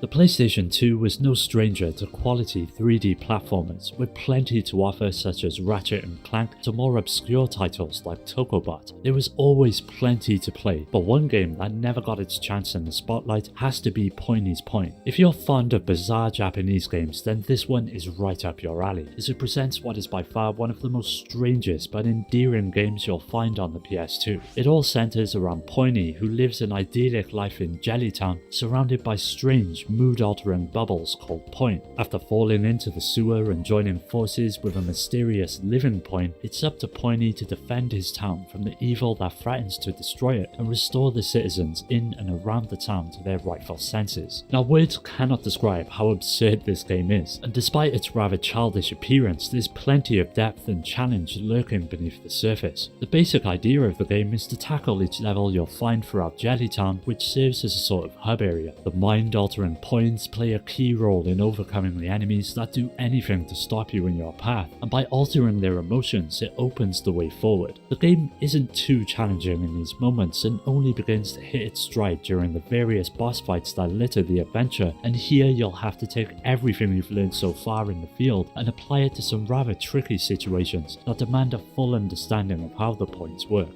It's all relatively simple, but the gameplay is only half of the equation when it comes to Poiny's Point, as the world and characters that inhabit it are downright hilarious. This is truly a one-of-a-kind adventure, and if you're like me and enjoy the likes of Katamari Damacy or even Parappa the Rapper, you'll find plenty here to love. Contra Shattered Soldier sees you blasting your way through several stages of enemies, mowing down endless soldiers and out-of-control bosses that will both frustrate you and keep you on your toes all at the same time. As you progress through the stages, you'll notice that there are lots of opportunities to jump and evade each enemy attack, which come from all directions at once, requiring you to constantly be ready to dodge as well as reply in kind with your own barrage of bullets. In true Contra fashion, you've got plenty of ways to do this, with a huge variety of weapons ranging from your standard machine gun to the ever popular flamethrower. There's 6 in total, with 3 of them being automatic, and the others requiring you to charge them up before letting off a shot. These weapons offer up far superior firepower, which adds a sense of strategy to the otherwise hectic gunplay, allowing you to switch between weapons on the fly. For example, a group of enemies might be better dealt with by a swarm of homing missiles, but larger enemies will soak them up, so it's a good idea to gauge each situation as it plays things out and alter your tactics accordingly. You'll notice at the top of the screen that your hit rating is constantly conveyed, which awards you an accuracy rating at the conclusion of each stage. The more accurately you play, the higher your grade, and the better your grade, the more post-game unlockable items you'll receive. One aspect of the game that is bound to impress anyone are the visuals, and especially the designs of each boss you'll end up fighting throughout each level. With the excitement and good looks that these massive beasts bring to the game, it's a good thing that there's plenty to overcome. After the rather disappointing 3D games before it, Shattered Soldier was a return to form. If you're a fan of the series though, this is the Contra you know and love, so don't let anyone put you off from playing it. Magna Carta Tears of Blood is one of those games you're either going to absolutely love or completely hate with a passion. Admittedly, there are a few issues that stop it from achieving greatness, but for some players they may be easy to overlook. By far the best characteristic of the game is its story, which follows the journey of Callens, a young man enrolled in a mercenary group that's responsible for dealing with the issues of the kingdom that the normal inhabitants can't muster themselves. Now of course RPGs live or die on their battle system, and this is where most of the divisiveness about the game comes from. First off, the world of Magna Carta is based around chi, basically energy or elements. There are 8 types.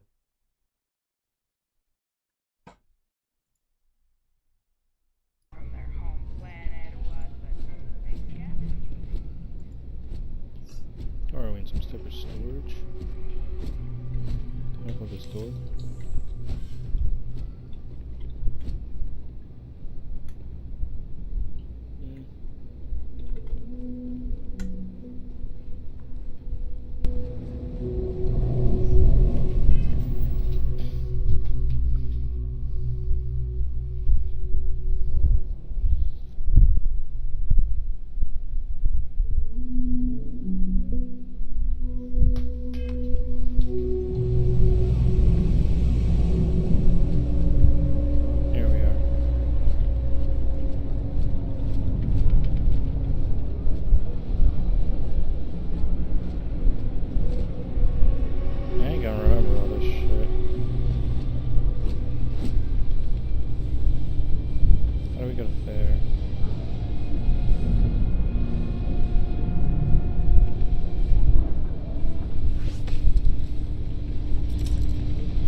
What do you want to know? You with security?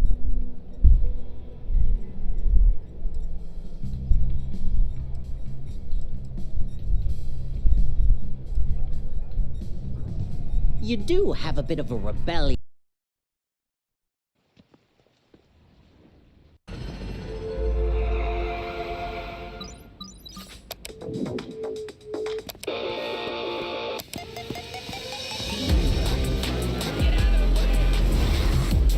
There's a new destination for gaming, and it's open to every player on any network. Search EE Game Store.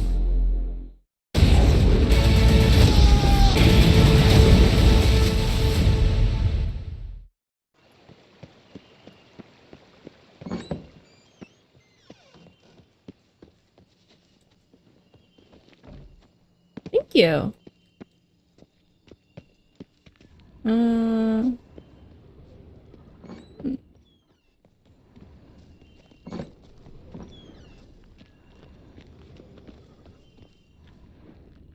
Oh. This is glitched. Interesting.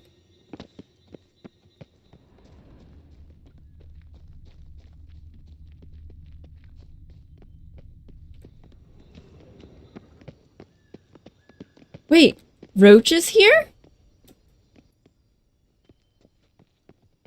Watch out. Oh my gosh.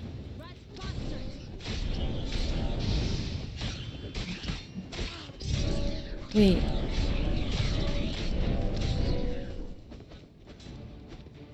That it? Wait, can I loot them? Not the friendliest pixies I've met. They were put here to protect the Fable Sphere from intruders.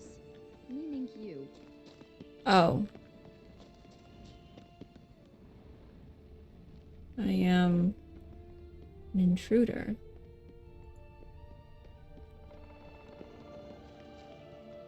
Uh-oh?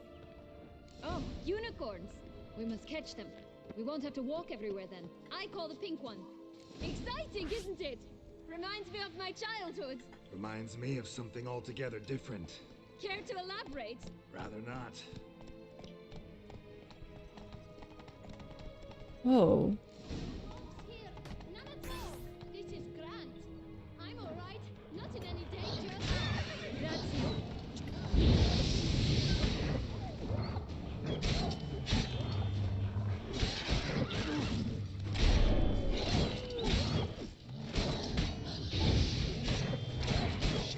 I don't like this.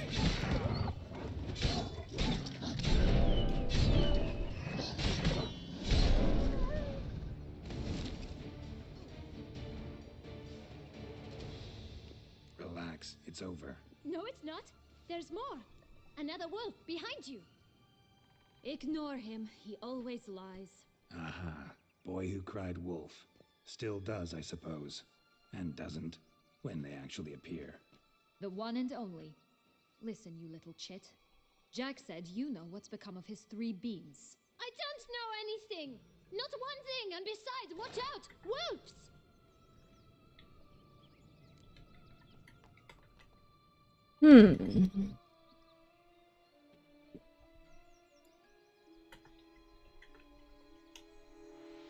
Oh, interesting. What a good little tip.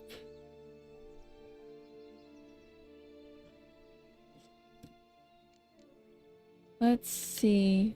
This'll be interesting. Right, let's get to it. Let's say for a minute you know what happened to the red... What is Starfield? Where wouldn't it be? For certain, no one swallowed it.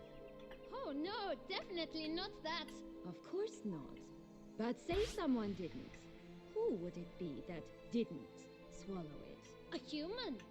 The most humany human in the land of 1,000 fables! Everyone! Wolves! Run!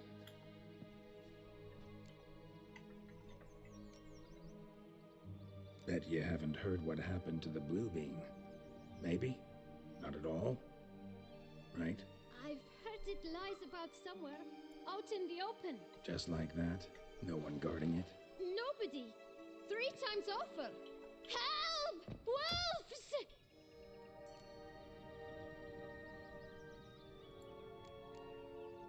Yellow bean. Don't know a thing about it, right? It's somewhere very, and I mean very deep.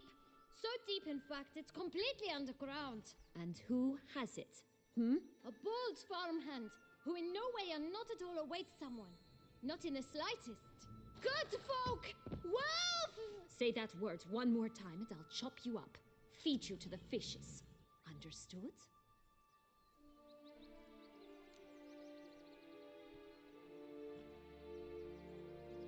All right, we should go. Watch out for wolves!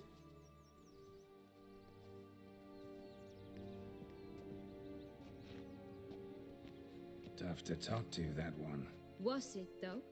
You need merely remember he always lies. Or more precisely, refers as the truth.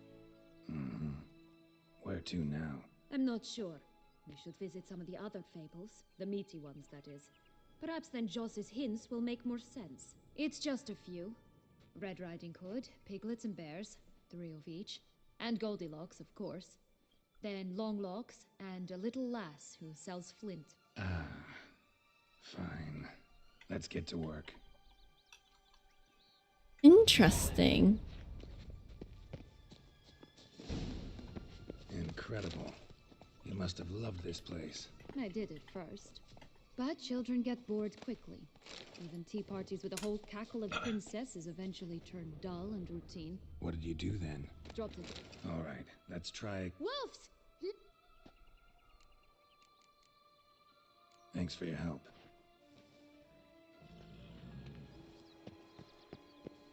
Wonder if I could meditate.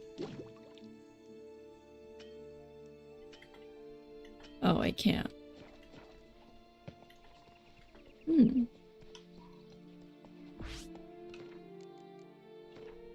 Oh, wow.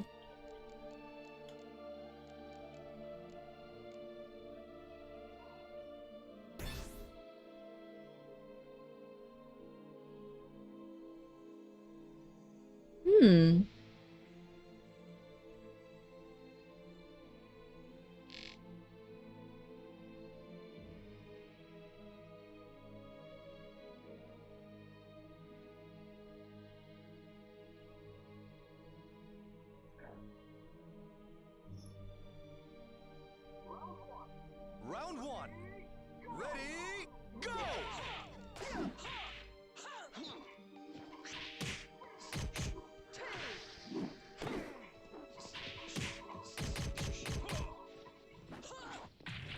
I feel... Oh look, the Emperor of Nilfgaard. He's come out to show off his new robes. Where?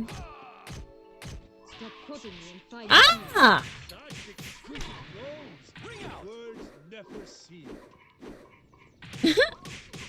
Round two. I feel... So when they say find the 3 magic beans...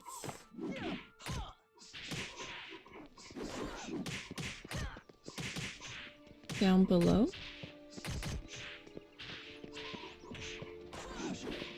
My new attire reveals itself but to the wise and cult. Round three. Ready, go!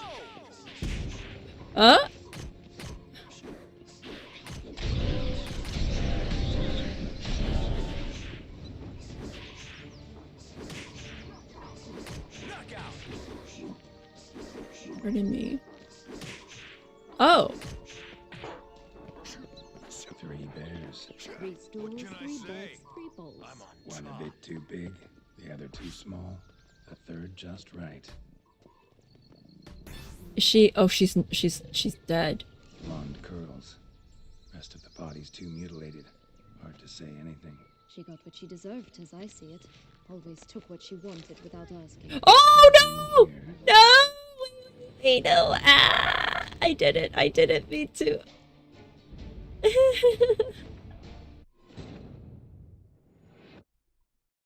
Okay. I can't be the loot goblin in this time, okay? I cannot.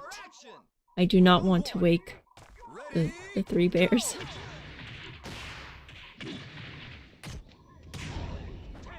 Okay, cool. You must have loved this place. I did it first. But children get bored quickly. Even tea parties with a whole cackle of princesses eventually turn dull and routine. What did you do then? Dropped a duck egg in the swan's nest once, that sort of thing. Killed the tea out from under the princess, who sleeps to this day. I'm just stalking the emperor. Ah!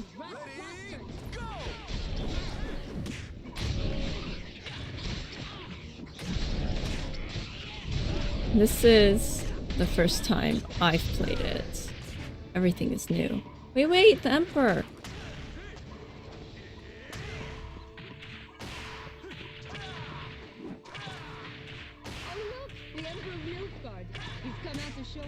Puss in Boots! Hi! Round three.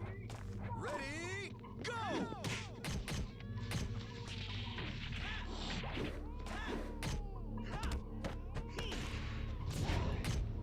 Extract from a goose. That's new. You really aim to concern yourself with that? Yes. A witcher should never abandon poultry in distress. Wait, I want to go back to Goldilocks. No, yeah, Goldilocks.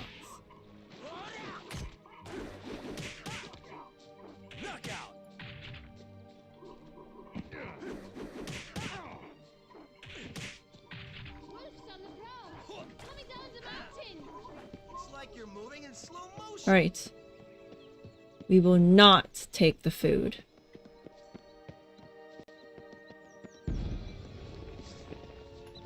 I shall butcher you.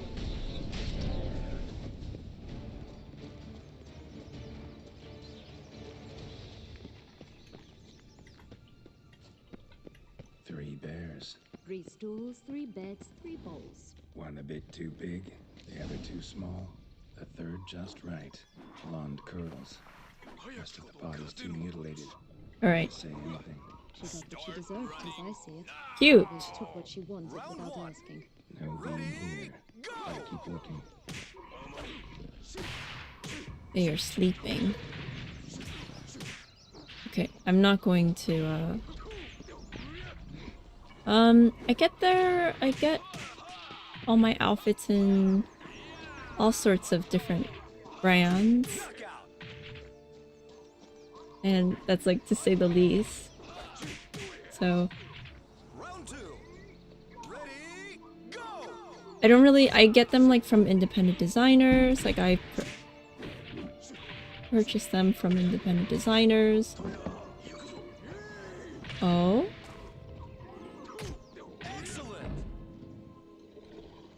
Are you okay? Can we talk? Damn it all! I swear that was the last time I drank with Redbeard. Oh, Sienna, a bloody long time it's been. You've changed. Whereas you, not at all, big bad wolf. Though it seems you've started running with the wrong crowd. And who should I run with, eh? Thumbelina? One shot and she's under the table. At the bed. Brings you. Have a drink with us. Round 4. Ready? You could always have a drink with us. No! Not on your life. I can barely stand, I'm so hungover. You know what they say about the hair of the dog? Out of the question. And why must you drink? Do you wish to drown some sorrow? And I don't mean to cry, but you don't look much like a young duchess to me. They stripped me of my title and birthright, then banished me. A family spat, let's say. Interesting. He's so sassy.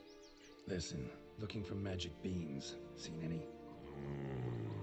I was given one for safekeeping, but... Where is it? Talk! Shh, not so loud. Oh, I can be much louder than this. And resort to other means of persuasion. Right there, the threats. Sienna to a T. Listen, I exist to restage a fairy tale. If you want to play at it, I'll be happy to oblige. But it won't be easy. The thing is, little Red Riding Hoods popped her clogs. What? 1,000 times they cut my gut open, filled it full of rocks and drowned me in the river. So once you stopped coming, I decided to repay the little imp for all her loving labor. Should now answer at the bottom of the well, she and the hunter, which means we can't play, and I'm under no obligation to talk to you, not about beans, nor anything else. So leave me be. Sod off. I mean, they're dead.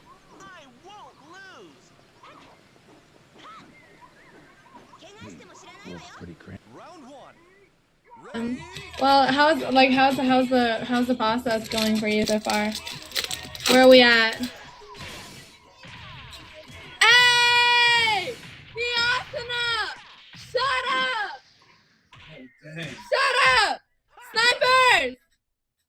That's sick. Of course he did. Snipers! Round 2. That's gorgeous! Nick, you're here! We ripped one of your boxes so far. This is our first SP. 7 boxes in.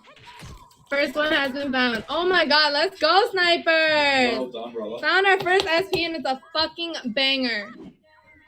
Easy done. And that's why you get multiple spots in our case breaks. Shanimi, how's it going? Hi, Lightwing! Oh wait, we're done, huh? We're done. I'll leave you with 1 pack. We got 2 SAOs, including the Asuna. I think someone said that's like 1,300. I don't know. It's still settling, so don't trust the prices right now. Just for the record. Don't trust the prices, but we found our first SP Snipers box. Next up is Nick's second box. If you put it down, I'm gonna pick it up. Alright, we're putting Nick's sticker on. Who signed that card? I don't know. It's a different Asuna sig than we've seen, right? The sig looks, it's different. I'm not sure. More big and more squiggly. More big. This was the case we were gonna break last night, yeah. But you can always get in the next one. Broke Box, how's it going? Hi, Ken. Some are voice actor and some are author. Gotcha. So maybe that one's the author because it's a. That's cool. Yeah.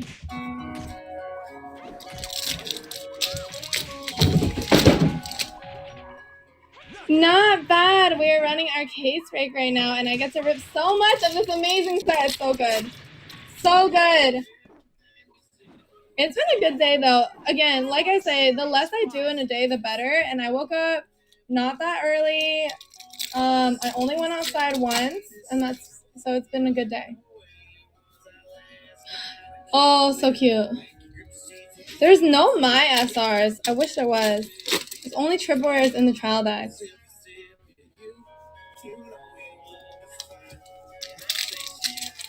And I got like 6 mosquito bites in like the first 20 minutes of the stream. So, you know, that could have been better. That's a nice one. Really big personality on that one.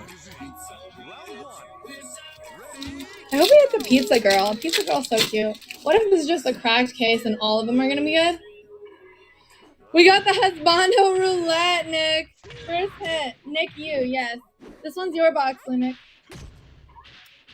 Playing Marvel Snap. How's it going? I hired a lawyer. Gotta get my court date. Yeah. Yeah, I know. It's not a fun process for sure, but hopefully you got a good lawyer.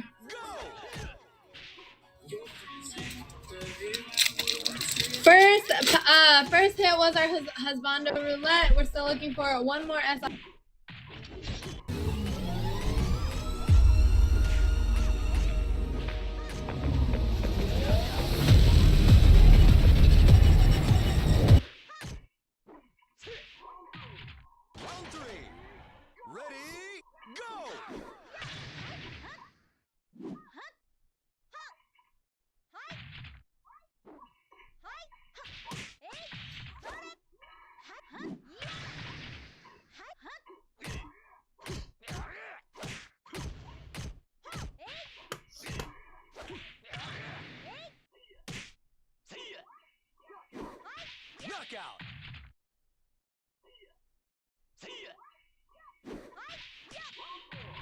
Round 4. Ready, go!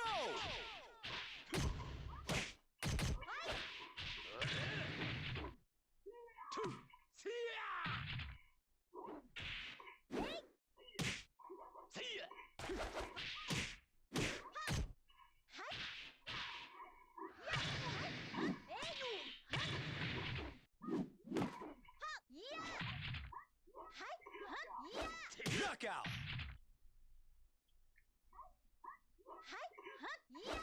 Poor Nate's stress. Right when the frosts were setting in.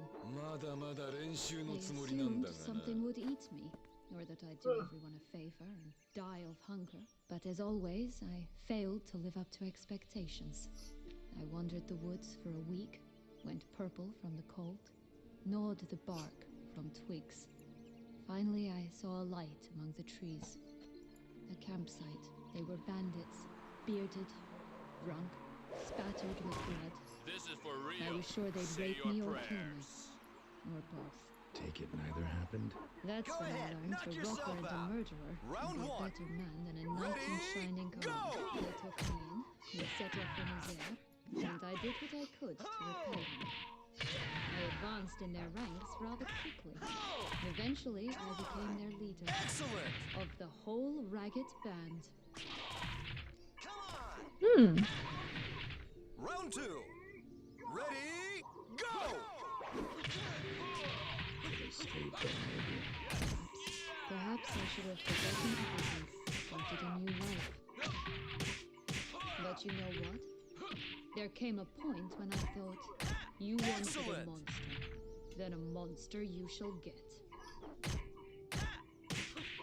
Been through a lot. Round 3. I have. Ready, And throughout this go! time, my sister was stomping grapes and shagging minstrels on down bedding. She wasn't the one to punish you. And I'm not angry at her for that. I'm angry at her because she forgot about me. Take that! Right. We've had our time. Knockout!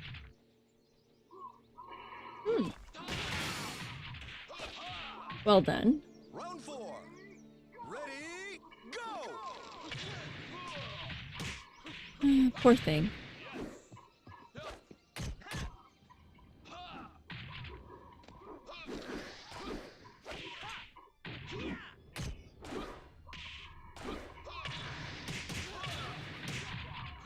Knockout!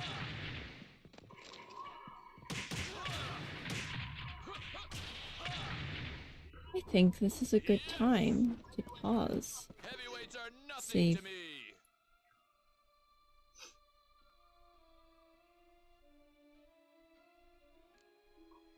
Night?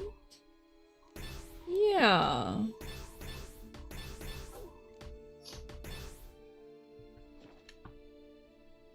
Yeah, I think this is a good time to pause. It seems like the quest is going to go on for quite some time, so.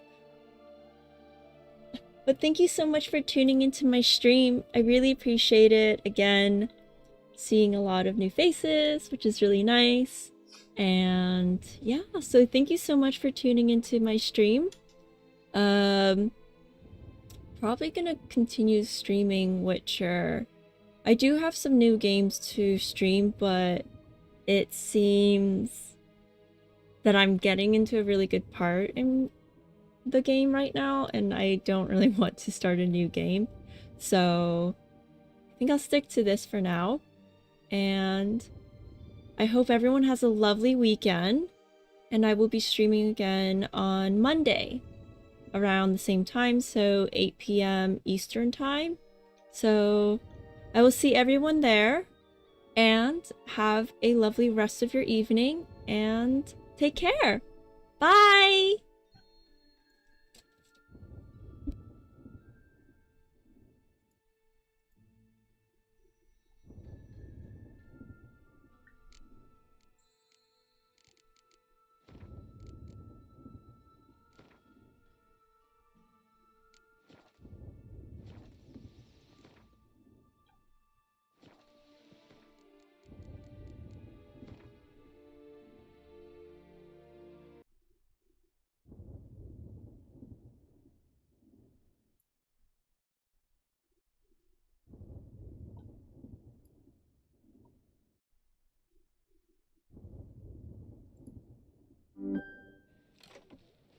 Do I look zombie enough? I'm not scaring me. Looks so real. Are you gaming on a Chromebook? Yeah. Go ahead, break it down real low. Stop playing with it. Red light, green light, go.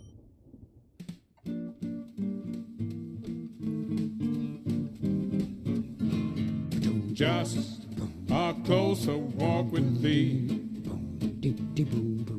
Granted, Jesus, if you please. Daily walking close with thee. Let it be, dear Lord, let it be.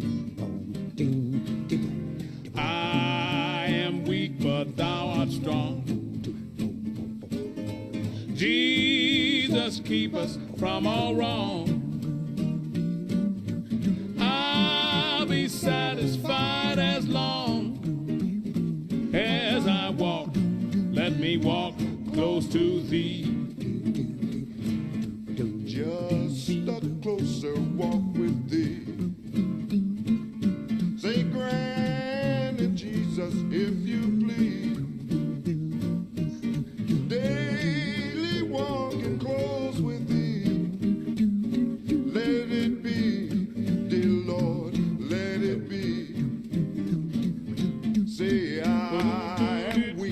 thou art strong. Jesus, keep us from all wrong. I'll be satisfied as long as I walk, dear Lord, close to thee. Just a closer walk with thee. Grant it, Jesus, if you please. Daily walking close with thee. Let it be, dear Lord, let it be. 'Cause I am weak, but thou art strong. Jesus, keep us from all wrong. I'll be satisfied as long as I walk. Let me walk close to thee.